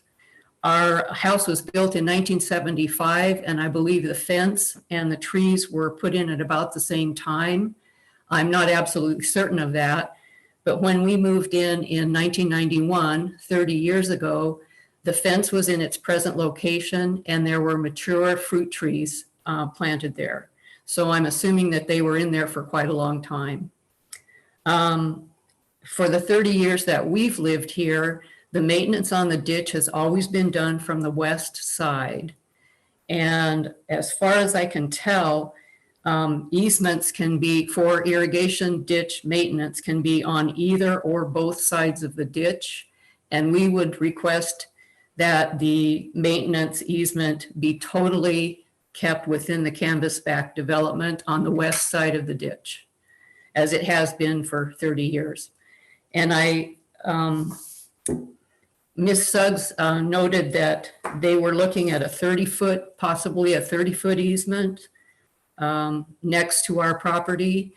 That would, I think, more than take care of the easement for the ditch. But also that's a good start. We would also like to have just 1 acre lot there and a single level house if possible. Basically, we would like somewhat of the same relief as our neighbors get to the north. So that's about all. Okay. Thank you so much. Thank you. And then we have Mr. Robert Falau. Yes, can you hear me? You're really light. Can you hear me okay? What's Is that? that better? You can hear him? Well, I don't have my hearing aids in, so I'm sorry. All right, So, my name is State your Robert. name and your address, please, for the record. Yeah, it's Robert Falau. I live at 2203 North Sunny Lane. My property is just on the other side of the Cook residence. I have also sent in a letter that I hope you have in front of you that states a lot of the things that are in the existing comp plan and the zoning ordinances that this, I believe that this does not accommodate or follow the guidelines of the master plan in very many ways. The precedents, can you hear me okay? Yes, you're good, sir. Okay. the precedence of the lots in the Greendale subdivision to the north, if you remember, I think almost all of you were there and requested those lots to be half acre. That also included Wing Road at 50 feet wide plus a 20-foot setback in order for those lots to even be a half an acre. They, at the last couple of pages on my written thing, I believe the average is 0.46 acres on the lots in Greendale. So I believe that if there is going to be the same accommodation, which I believe that decision would set precedence on this subdivision as well, that all the lots that are along Wing Road should be a minimum of 1/2 acre approximately. The two lower lots that are abut the Cook property, absolutely within all of your codes, all of everything that I could see within the master plan, anything that abuts the special transition overlay area needs to be at least 1 acre. The 30-foot setback requirement wouldn't even meet the same requirement of the 50-foot setback of Wing Road plus the 20-foot setback, which would be 70 feet. Now, if they want to make that 70-foot setback instead of 30, and then make those lots half acre instead, the two of those, that would be accommodating to the same precedence that's been set. When Mrs. Scuggs, Councilman Keys, you asked about precedence, and if she knew about that, when they did the neighborhood meeting, I specifically talked to Mrs. Scuggs about the precedence in the Greendale subdivision lots that were abutting Wing Road. And I understand that it's really required in the response to the neighborhood meeting that all those questions are addressed. And I didn't see that addressed whatsoever. So I don't know if she was just ignoring that, but she was made aware very strongly that that was a precedence in the Greendale subdivision. So the other thing is that they've tried to do by creating that open space along Wing Road, the narrow spot that goes to the south, they've made it so that they can make those lots smaller. You got about 20 seconds. The setback is not the same as you would have. So I would request that even those lots with averaging in the open space should also be a half acre in size because the same requirements are there. All they're doing is putting the open space there so they can make the lots smaller that abut Wing Road. And it all is about the transition to the special transition overlay zone and the precedence that's been set before. So I believe this whole plan should be pretty much tabled because if they can't put those size lots in this configuration. All right, sir, your time is up. Appreciate your testimony. Yep. Okay, that is all the people that have signed up to speak. Would you like to come back up and rebut that? I'm sorry, you got to do it at the beginning.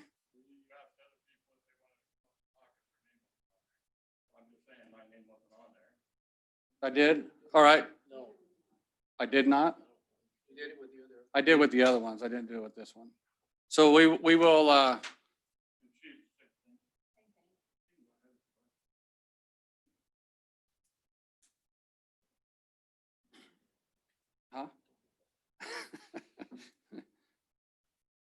State your name and address for the record, please. My name is Maxine McCombs. I live at 2211 North Shriner Lane. That is off the back side of Rolling Hills, and we access that. That's our outlet is Rolling Hills and Wing Road. I just have a couple things to say. I really believe that this subdivision is incompatible with our area. We are farm people. I have little over 3 acres in my property. My neighbors have approximately the same. One neighbor has a little more, but these lots are so small that I'm having a hard time expressing myself, I know. This to me is downtown Boise. And by golly, we're not Boise. We are a rural town. I've lived out here for 27 years and it has been a joy. I moved out of Meridian because of this. And now this is coming to Star. And I have real problems with it. I understand the developers, they need homes. People need homes. But my theory on a home is room to grow, room for kids to go outside and play in their backyard. This is not that. This may as well be an apartment house spread out. That's how I feel about it. And also the traffic that this will entail is too much for those roads out there. We have 2 brand new subdivisions up Wing Road that were approved. And one of, I don't know the names of the subdivisions, that's the most northern one. I believe they got the 5-foot setback. And if you go up and look at those houses, I have nicknamed them the barracks because that's what they look like. They have shortened the eaves on the houses to get them to fit on that skinny little lot. Most of those homes have gravel or rock in between them. There's no grass. There's nowhere for kids to play. You know, this is not Star.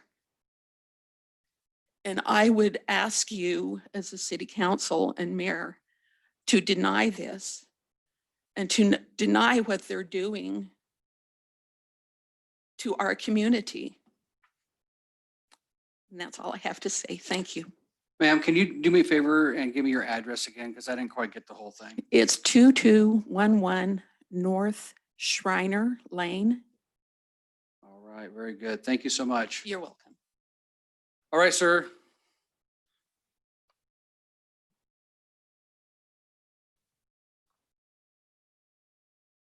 My name's Joe Abreu. I live at 2730 North Rolling Hills. Can you scroll that up just so I can point something out to the bottom there? That's good. So this road right here that's coming out on the wing doesn't show that lines up with North Rolling Hills. North Rolling Hills goes nowhere but to my home. That's where it ends. And we already, from the other developments that are way too congested already, we have people driving down there continually now, making U-turns. And like other people said, Steve said, we have livestock in the area. We have people moving equipment in the area, sometimes on a daily basis. And this road comes out right in front of Lon and Ann's driveway. Their driveway will be an intersection to that road, which to me is unsafe. And these lots are like you're starting to see in some of the other cities.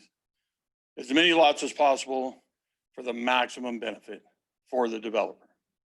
Not the maximum benefit for the community, not the maximum benefit for anybody that lives in the area. It's all about dollars.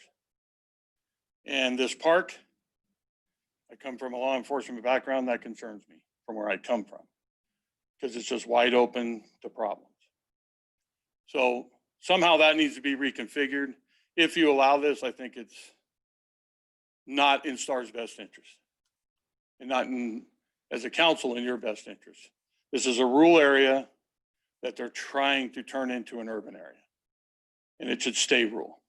There's enough urban there now.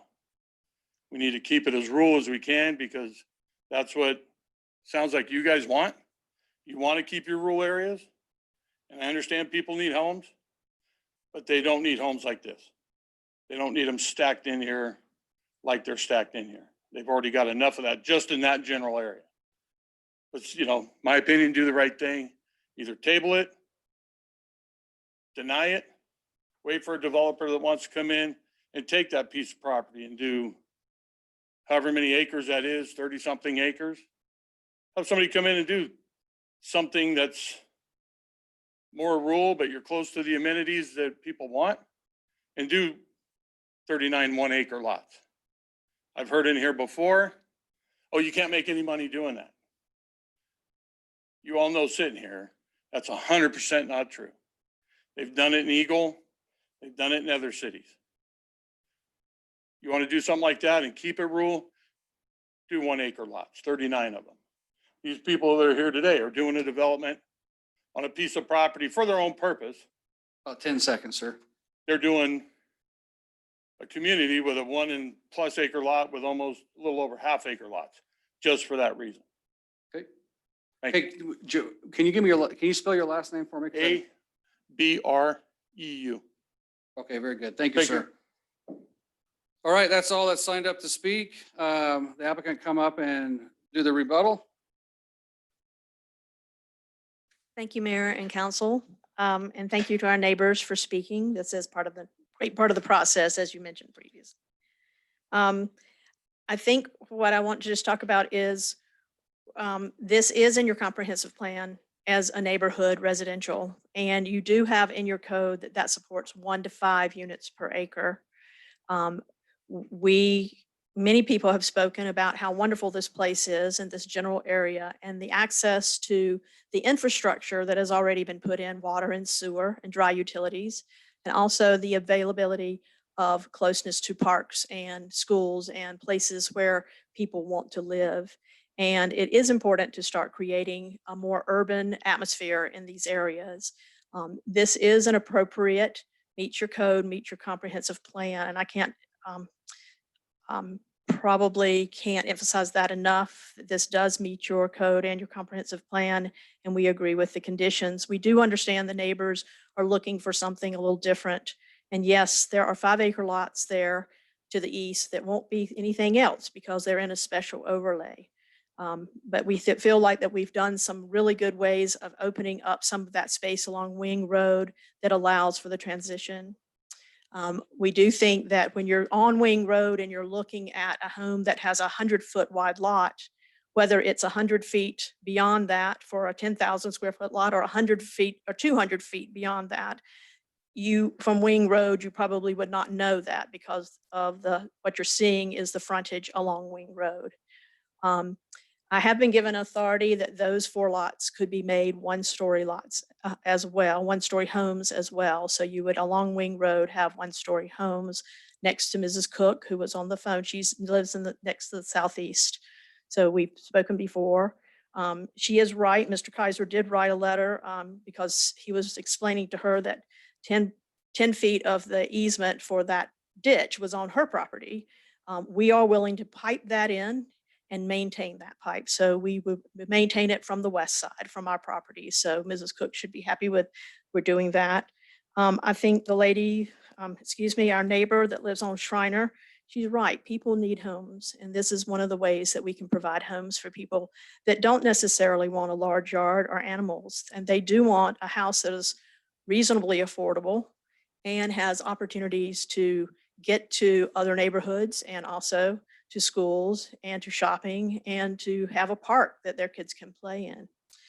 I request your approval of these applications. However, I would stand for a deferral if there are some recommendations that the council has as a whole to modify, and we can work with staff on that and come back with something before we say no. But I think we've done a really good job of putting in some transition along Wing Road. We really think the access to Rolling Hills is important, not just for our neighbors won't be going there, but the Rolling Hills neighbors will be coming through the neighborhood to get to Brandon because that's going to be the fastest way to get into Star. You're not going to go up Wing Road, take the move onto the connector street, go to New Hope, and then down Brandon. You'll likely just come through the neighborhood, and we understand that and will provide that opportunity for people who live in Rolling Hills, off of Rolling Hills and Star Acres. Again, I think we're talking about an opportunity to provide a mix of housing opportunities in this general area. You have seen some larger lots. You saw the 5-acre lots being turned into 5 lots.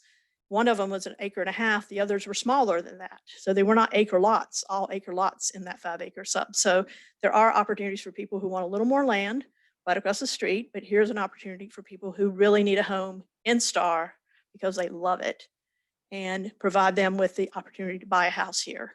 And I always like to think we are creating opportunities for people to build wealth and equity in their homes. So this might not be what you would buy if you could afford 3 acres with a house on it. It's a smaller lot with a house, but you get to buy that house and create wealth. And then you get to stay in Star. It's not like renting.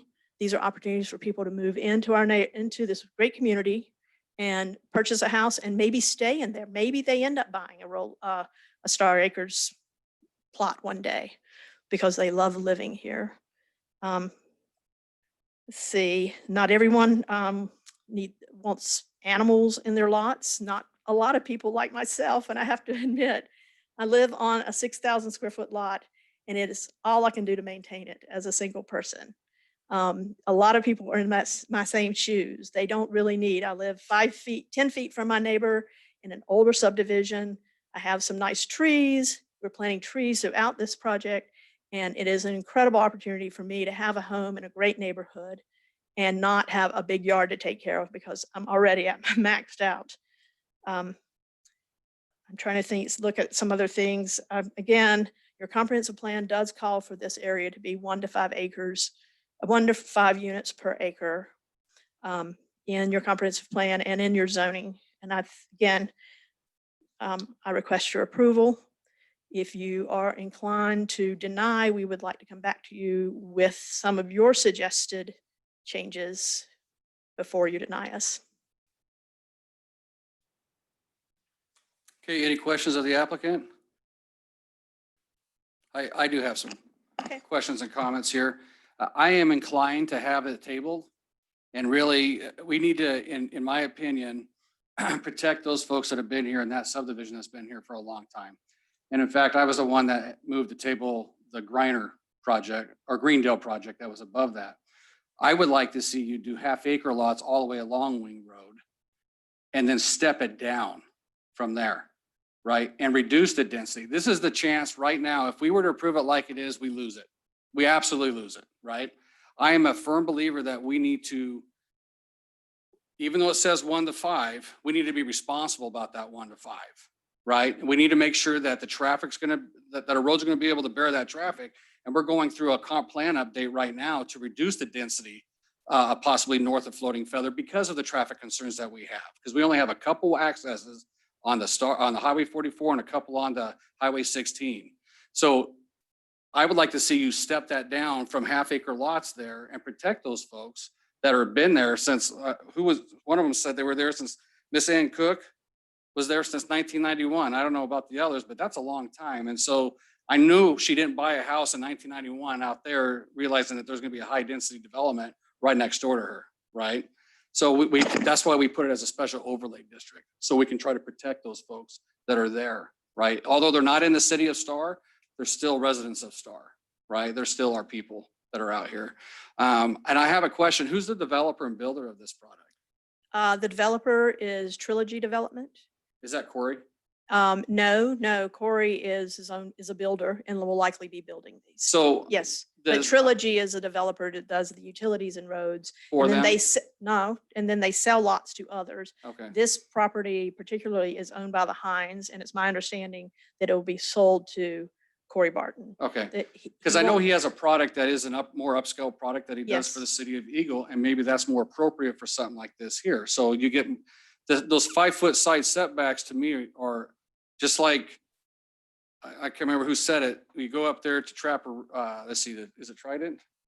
I honestly, we approve that, and I wish we could go back and fix that, because I go up there and I drive that and I'm appalled by what I see, to be quite honest with you, because it is so close together and it is like these box barrack style houses, right? And that's not the Star that I envisioned Star to be. And I've been here since '94, right? That's not how I envision this to be. I want this to be attractive and, for lack of a better term, sexy developments, right? If we're gonna do that, let's do it right and let's We'll work protect on that. everybody that's around that. And so I'm gonna encourage us as, well, I don't get the vote, but I encourage the council to table this and have you go back to the drawing board and fix that and step that out a little bit out towards Brandon on there. So, Can we have a dialogue? sure, absolutely. And when you talk about putting half-acre lots along Wing, that doesn't mean opening up spaces between. That means that you have a house on a half-acre A lot. half acre. I mean, Okay. that's similar to what we did Yeah. on with the buffers, with the appropriate buffers that are required there along Wing Road, right? Additionally, down there at the bottom, I can remember the family's house that's right there on the corner. I think that Cook. needs to be a Mrs. 1 acre lot. That needs to be lot for lot because she is right there on that fence line. That family is. And so however you got to work that in, I think that's what needs to happen down there. So, Can I add something to that? sure. I don't know if it'd be possible just to delete those 2 lots and put it into more open space right there. I know, you know. it's take- A little dialogue here too, Councilmember Salmonson. There was Joe came up and said we wouldn't want to put open space in a area where you can't see it from a street. We like to put open space where you can see it from a street for safety purposes. So if you go to a corner, we would be careful about putting any open space kind of in a hidden corner. So I'm just saying that we can look at that. I will certainly bring that back to our designers and the developer about doing some more open space, but I would not want to move things too far away from a place where you can actually see because in my world, you want to be able to drive by and see things going on and not have people hiding behind in corners. That's why we do the low or open fencing. When we have these pathways, we don't put 6-foot fence on either side. We put a low fence or a see-through fence so that you can actually see people going through. So some of those people that live with the side yards, they have open fencing on the side. So you don't have a place where someone could hide. But I'll write that down. Okay. Anything else? Mr. Mayor. Councilman Keys? So echo the comments that Mayor Chadwick made. I think that we all recognize that STAR is urbanizing. The county recognizes that. Unfortunately, they don't recognize our comprehensive plan, so I'm surprised to hear them comment on it. Even though STAR is urbanizing, I think we have to recognize that the character of STAR includes these legacy neighborhoods that frankly are precious to STAR's legacy, and we need to protect them. And I think that providing, and this is why I asked you about if you'd looked at the precedent that we've already established for buffers along the special transition area. I think, frankly, unless somebody beats me to the punch, I'm going to make a motion to table this so that you can We haven't had go back deliberation yet. and work on that when we get to that part. Yeah, I think there's a lot of work to do. I also would like you to consider realigning the current connection to Rolling Hills. What we heard from the neighbors is that's what they want. They want to straighten out that access to Brandon. I believe that Rolling Hills did I hear it only accesses one home, or is there? There's quite a few homes. It's just dead ends down there, I believe. Okay. Yeah. Okay. I think we have a lot of work to do, and I think that you've gotten some good suggestions from the other counselors on how to do that. Okay, any further comments? Can I dialogue with that as Sure, well? of course. Thank you very much. I appreciate the opportunity to continue the conversation. Councilmember Keys, interesting that is the change because at the neighborhood meeting, most of the neighbors wanted no connection to Wing. But now that they see they have an opportunity to get to Brandon faster through this property, I think now they're more amenable to having some connection to Wing Road. So just to let you know, we were trying to provide that connection in a more circuitous way so that it would be a slower thing and not a speedway. So we don't want a straight street from Wing to Brandon to go straight through.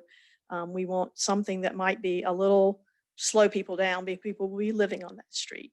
So we would like. True, and we could do traffic calming measures too Yeah. if necessary. Yeah, but a little bit of a circuitous route might be, we can straighten that out a little bit, but might be appropriate. And I do appreciate the dialogue. That's why Yes, the thank you. public hearing part continues to be open here. Thank you. Okay, any further comments? Okay. With that said, thank you. Thank you. I'm going to close the public hearing and move to council deliberations. Mr. Mayor, Councilman Hershey. well, I'm going to be echoing a lot of what's been said, but I definitely do appreciate, I always appreciate when the public comes out and it comes up and takes a stand. It's nerve-wracking. It's nerve-wracking to also give a public opinion that's being recorded constantly. Because sometimes what sounds funny now does not sound funny in transcript. But, you know, I heard some interesting things that are on my mind, and it's true. We can't maximize what a developer wants, nor can we maximize what the residents want. There has to be some kind of balance found, and Mr. Green said it better than I will, about balancing what we're looking for, and that's what we're trying to do. Obviously, STAR has rural elements and it has urban elements. It's not the STAR of yesteryear, but we don't need to cram it into the urban world as hard as possible. What's been, I think, very important is the transition area, the overlay area. The reason I asked about elevation is I have in the past approved a project that had a buffer, but did not have the transition as quite stated because of the elevation difference of the existing homes. They would see right over the homes. And it had at least, what was it, 70, 80 feet? So therefore, 1 acre or minimum half-acre lots would be the best to do with a good buffering. And I do not believe that whatever an existing property owner has done for buffering on their own counts. If they have a fence or if they have trees, that's not buffering for this project. Other than that, I'd say this is about 80% there or so. I'm definitely not in favor of setbacks, just like Councilman Nielsen, especially when they're general. We've done setback allowances as well, but we've also put it towards single-story or doubles or two-story houses very specifically in some developments as well. So without making any tell you what you have to do, I think reducing the density a little bit to get the acreage up in some of these lots might be extremely beneficial. Okay, any further comments? Mayor Chadwick. Deliberations, yes, sir. So first of all, Mayor, I appreciate your comments, and those are the other council members.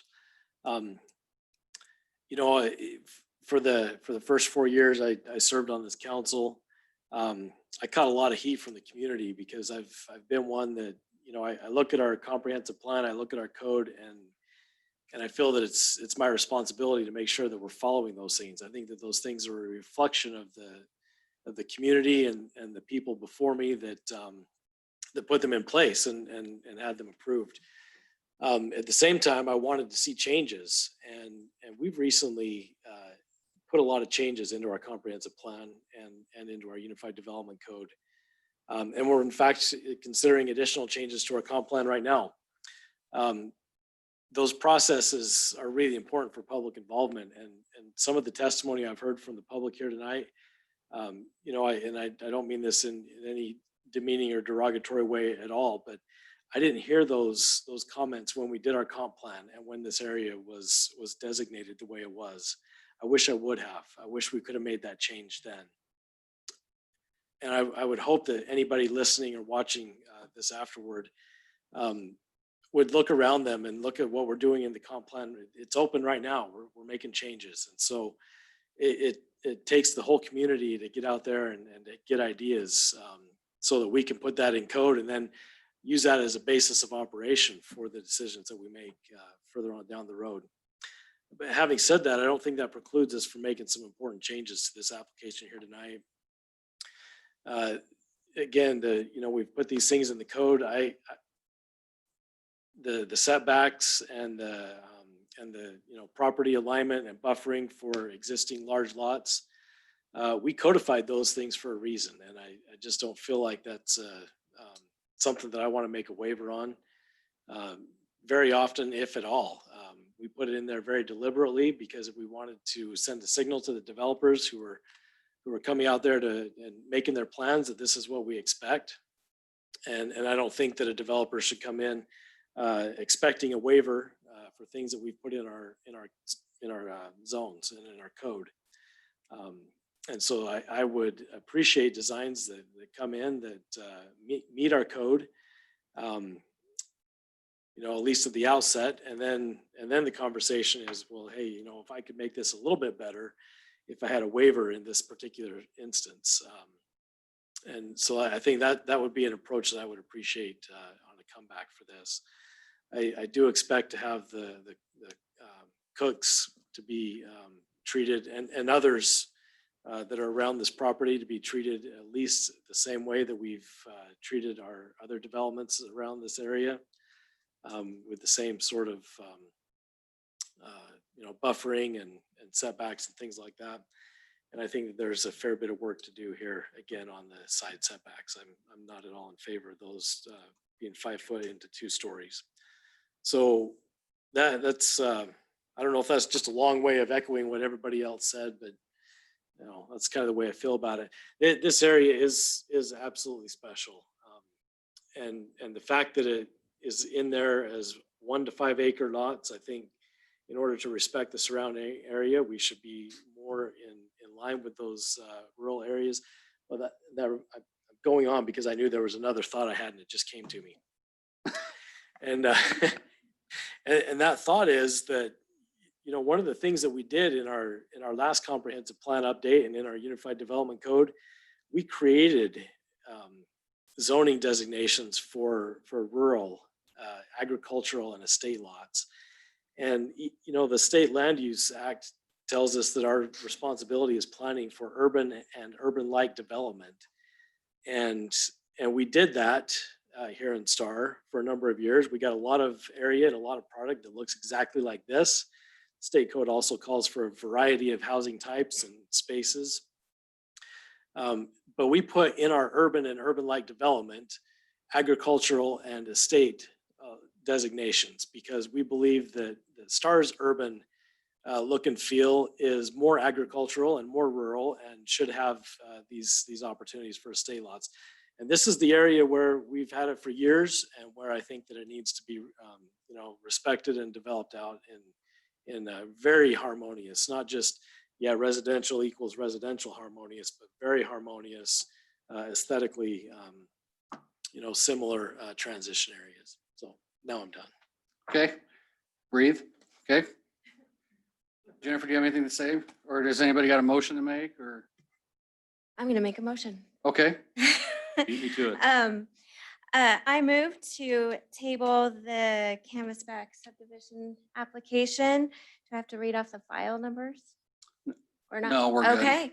To, it's gonna have to be this, probably the second meeting in November. That's- Yeah, because the that's first the one is 17th. election night. So we won't have a meeting that night. okay, till November 20th. Okay, I think it's the 17th. Let's not table it to a Saturday. Sorry, 17th. 17th. okay, I'll second that. with instruction, Well, you yeah, got the I feel instruction like that we there discussed was- tonight, Yeah, right? unless, you know, the council would like to do a workshop, but I think that, you know, we went back and forth quite a bit, and if you're comfortable with that. Okay. So we got a motion and a second. Any further discussion? Okay, all in favor? Aye. Aye. Any opposed? Okay, that motion's or that application's tabled till November 17, 2020. Thank you. Did you want your? I don't like saving stuff. I don't want to be in trouble. Okay. On to item 6F, ordinance number 315, Riken Meadows. And this is, Chris, this is where we do a regular vote on the dispensing of rules and a roll call on the vote. Right. We've been doing it backwards. Okay. Okay. Mr. Mayor. 1/2 + 1. Okay. clarification, so three of us say yay, one says nay, then it comes a mayor vote. Yeah. Okay, so 2-2. Yes. Okay, Mr. Mayor, Councilman Keys. I move that pursuant to Idaho Code Section 50-902, the rule requiring an ordinance to be read on 3 different days with one reading to be in full be dispensed with, and that ordinance number 315 be considered after reading once by title only. We have a motion. Do we have a second? Second. Any further discussion? Okay, all in favor? Aye. Any opposed? Okay, that motion carries. Mr. Mayor, Councilman Keys. I'd like to make a motion that we approve ordinance number 315, Riken Meadows property, and ordinance annexing to the city of Star certain real property located in the unincorporated area of Canyon County, Idaho, generally located south of Foothill Road and west of Canada Road, Star, Idaho, and contiguous to the city of Star, Canyon County parcel number R33797010. The property is owned by Bill Lynch, L2 Development, LLC, establishing the zoning classification of the annexed property as residential R1 of approximately 5.2 acres, directing that certified copies of this ordinance be filed as provided by law, providing for related matters, and providing for an effective date. Okay, we got a motion. Do we have a second? Second. Okay, we got Councilman Hershey second. Okay, any further discussion? Okay, roll call vote. Councilman Hershey, Aye. Councilman Keys, Aye. Councilwoman Solmonson, Aye. Councilman Nielsen, Aye. Okay, that motion carries. Ordinance number 315, Riken Meadows passes. We need to take, we're going to take a 5-minute recess real quick for facilities. We'll be right back.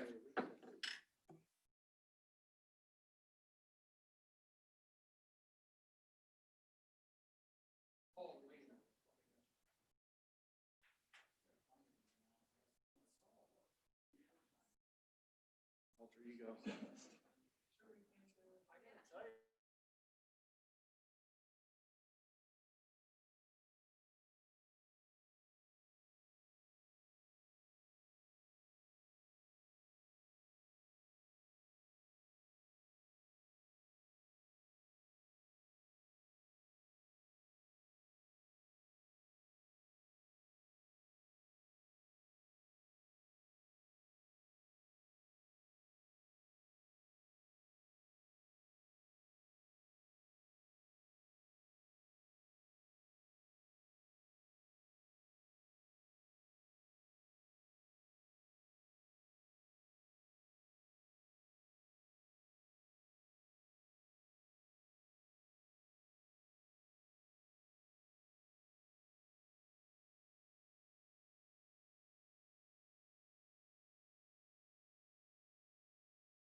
To item 6G, the decision on south of the river sub-area plan.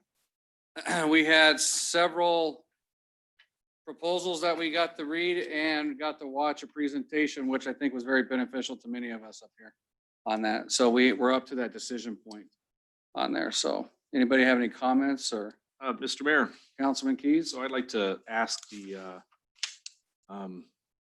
selection committee if they have any input and would like to potentially change their recommendation as a result of the meetings we had last week. So you want me to speak? So me being on the selection committee, I would like to see us use Logan Simpson for this project. That was the first presentation that we had, I believe, last week. In my opinion, I got the wow factor from them, and I got a feeling that they're really into this. They did some work on it already when they did their presentation for us. I think the outreach that they have and the personality that they have with working with the citizens will benefit us greatly in creating a sub-area plan for south of river. Yeah, Mr. Mayor, Councilman Hershey? if I may echo that. After hearing the presentations and reviewing again, I was also drawn towards them. For reasons also that, like you said, they actually overlaid the city of Star in the area itself. They actually knew the street counts that could have been and what can be. They're working on the code for Ada County. So that's just it's right up our alley with what they're working on there for. And also, like you said, the wow factor is definitely there. And additionally, the timeline, Ryan did a good job on putting this little paper together for us to kind of compare everything. But the timing on there as well with them, 5 months of getting it done is going to help us get this completed in a timely manner, more of the February, March timeframe. I don't know what your guys' thoughts are. I'd like to hear your thoughts. I got yours. Mr. Mayor? Councilman Keys? Yeah, I think when I looked at the criteria that you had, I threw a couple items in myself. One was the what I consider to be the creative approach, which is purely subjective, and also the analytical approach. To me, it seemed like I concur with what you're saying. I think that Logan Simpson brought their A game with that criteria. I was also looking at some of the optional items that they had discussed. And there are 4 of them that I think that if we select Logan Simpson, that we should pursue as well. Okay, what 4 of those? That's the engineering level infrastructure and floodplain analysis, the traffic modeling, the detailed code and overlay modifications, and the site marketing materials. Okay.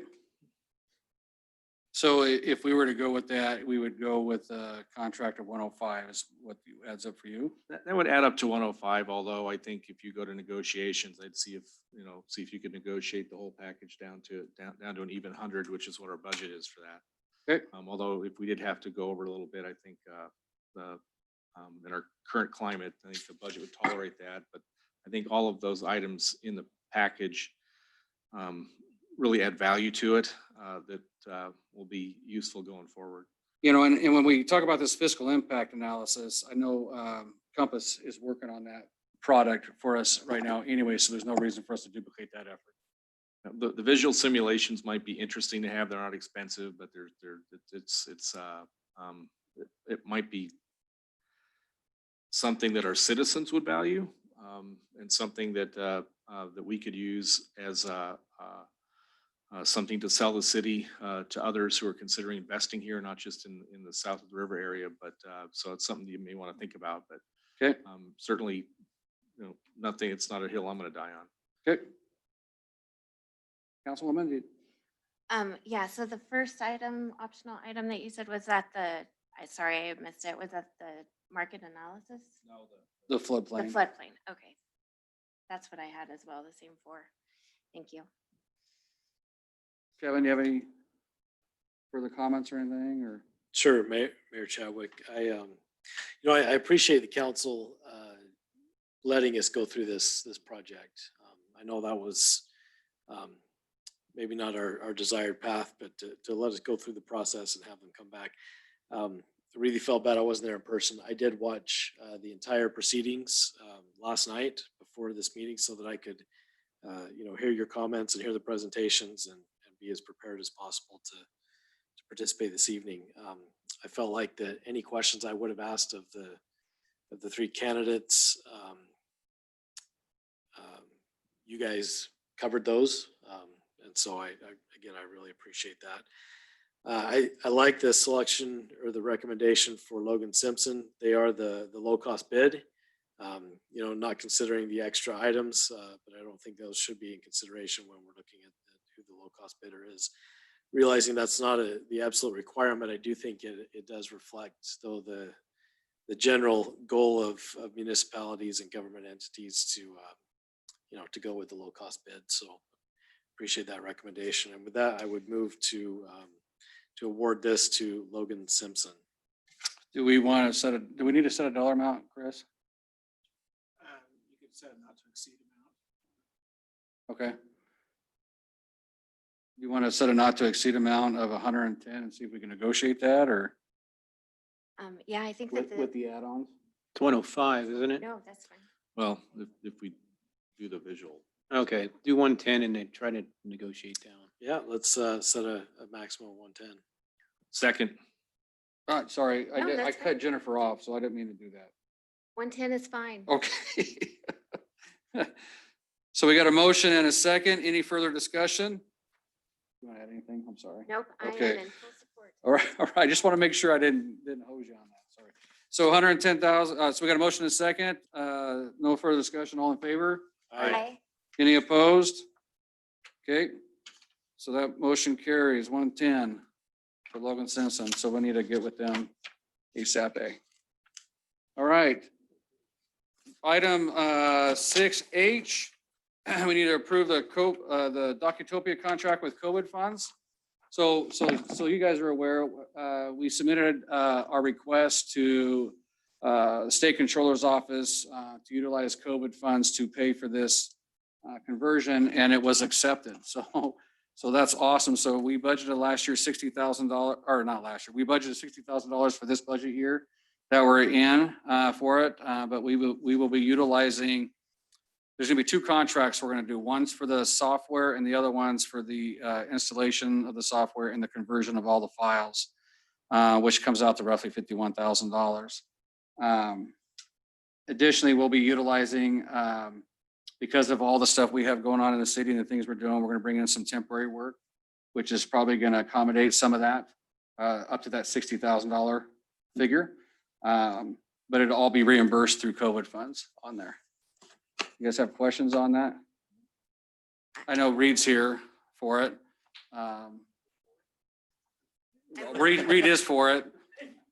I will like to say that I'm glad to hear that you're gonna bring in temporary work, because I think that the staff has a lot on their plate, and to just add this on, I was a little concerned with the workload there, so I'm glad to hear. I think Ryan could handle it all. Okay, any other comments there? Good job, Mayor. Thank you. Mr. Mayor, I just move that we accept this bid as offered.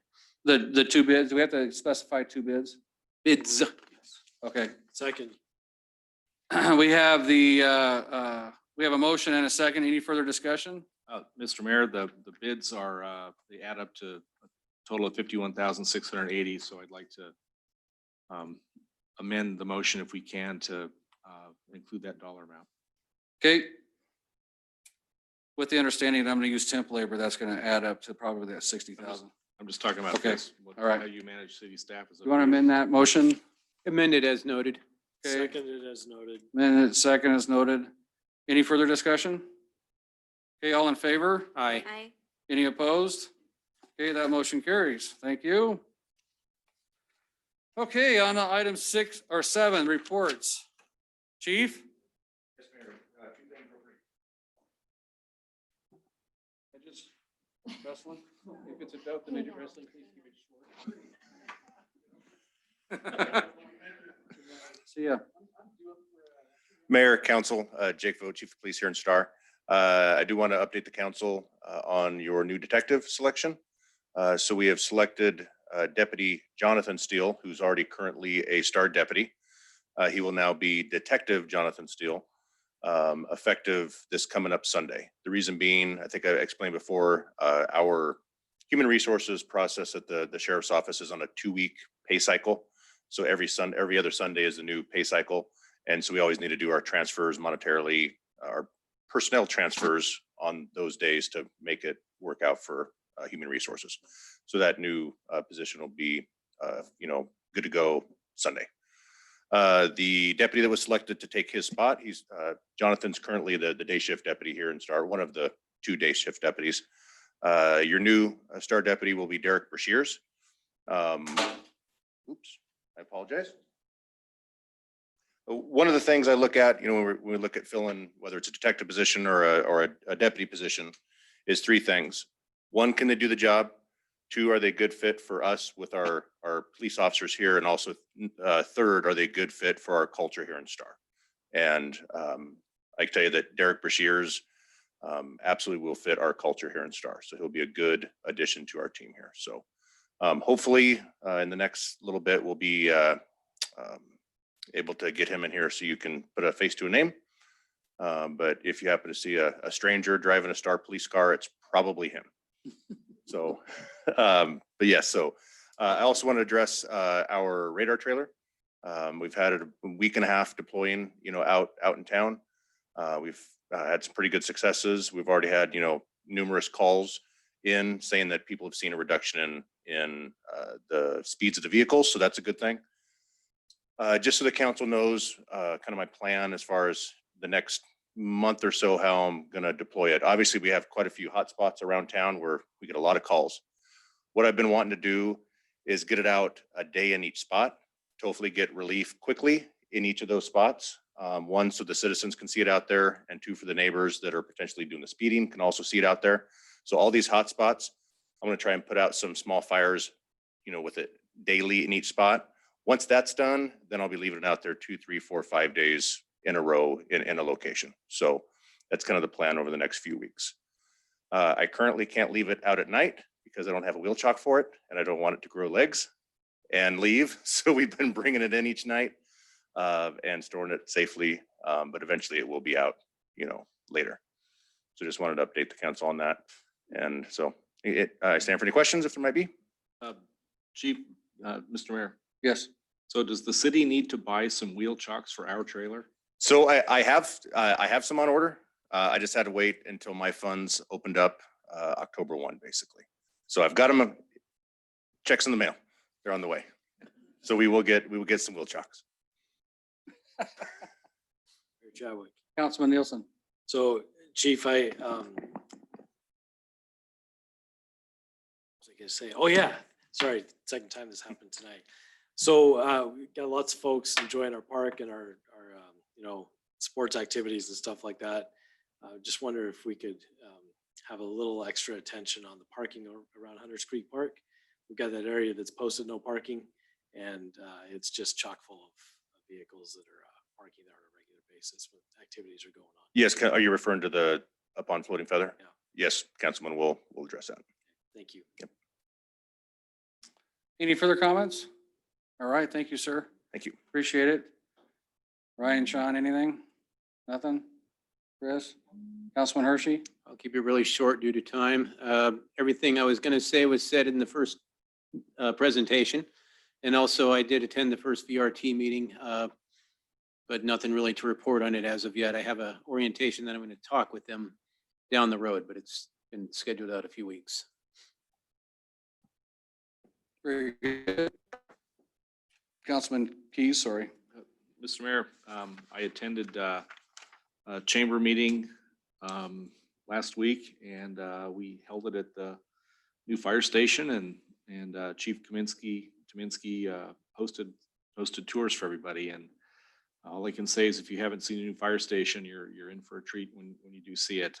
The citizens of Star and the fire district really got their money's worth on that one. And then other than that, I've got a transportation committee meeting coming up, and we've got some interesting stuff going on there. I'll report back afterwards. Thank you. Okay, Councilwoman? I wasn't prepared for my report tonight, so I'll make it quick. Just the Pathway and Beautification Committee is meeting on Wednesday.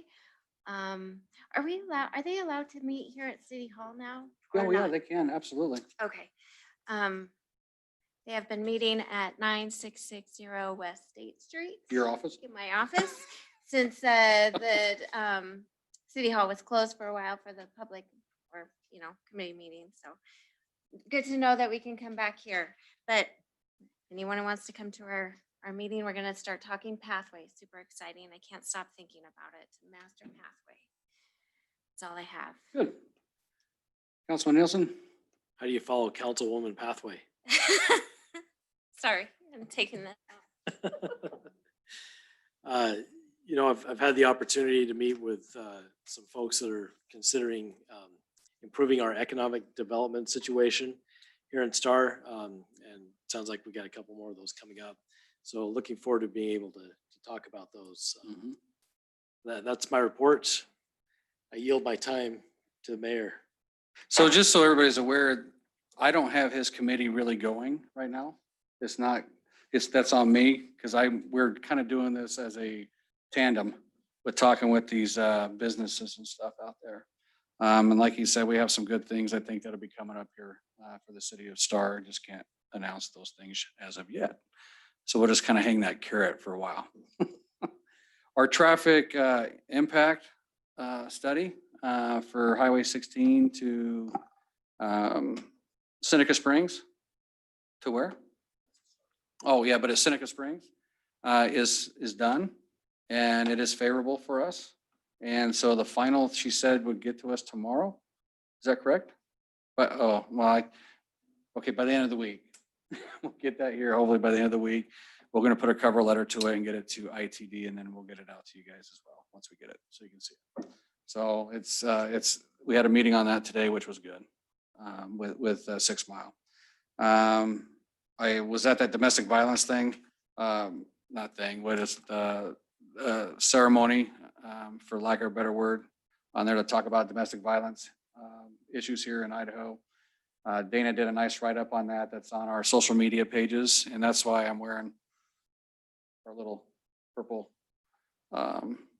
ribbon that we have. So it's an important thing. It was talked about that domestic violence has gone up quite a bit, really, since in the COVID era. So just can't emphasize it enough. If someone knows someone that's in a situation, make sure you get them help right away. Don't hide. Get them help. That's important, and check on your neighbors, I guess, and make sure that everybody's okay, because things are still happening. People are still off of work and whatnot, and we want to make sure that everybody's is good to go. Our 960 main house is moving right along. I don't know if anybody has been down there and looked lately, but it looks really cool on the inside. And so we're getting excited about that. We're planning on holding our Christmas party thing down there, the Christmas tree lighting ceremony down there in December. So yeah, no, we'll light the tree here too, but we'll have stuff down there as well.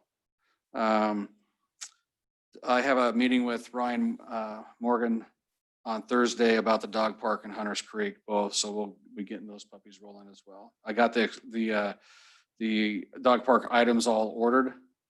They should be shipping here sometime this month for that $5,000 grant, and that grant was approved by the realtors, so they're going to be shipping us a check here pretty quick on that, so that's cool.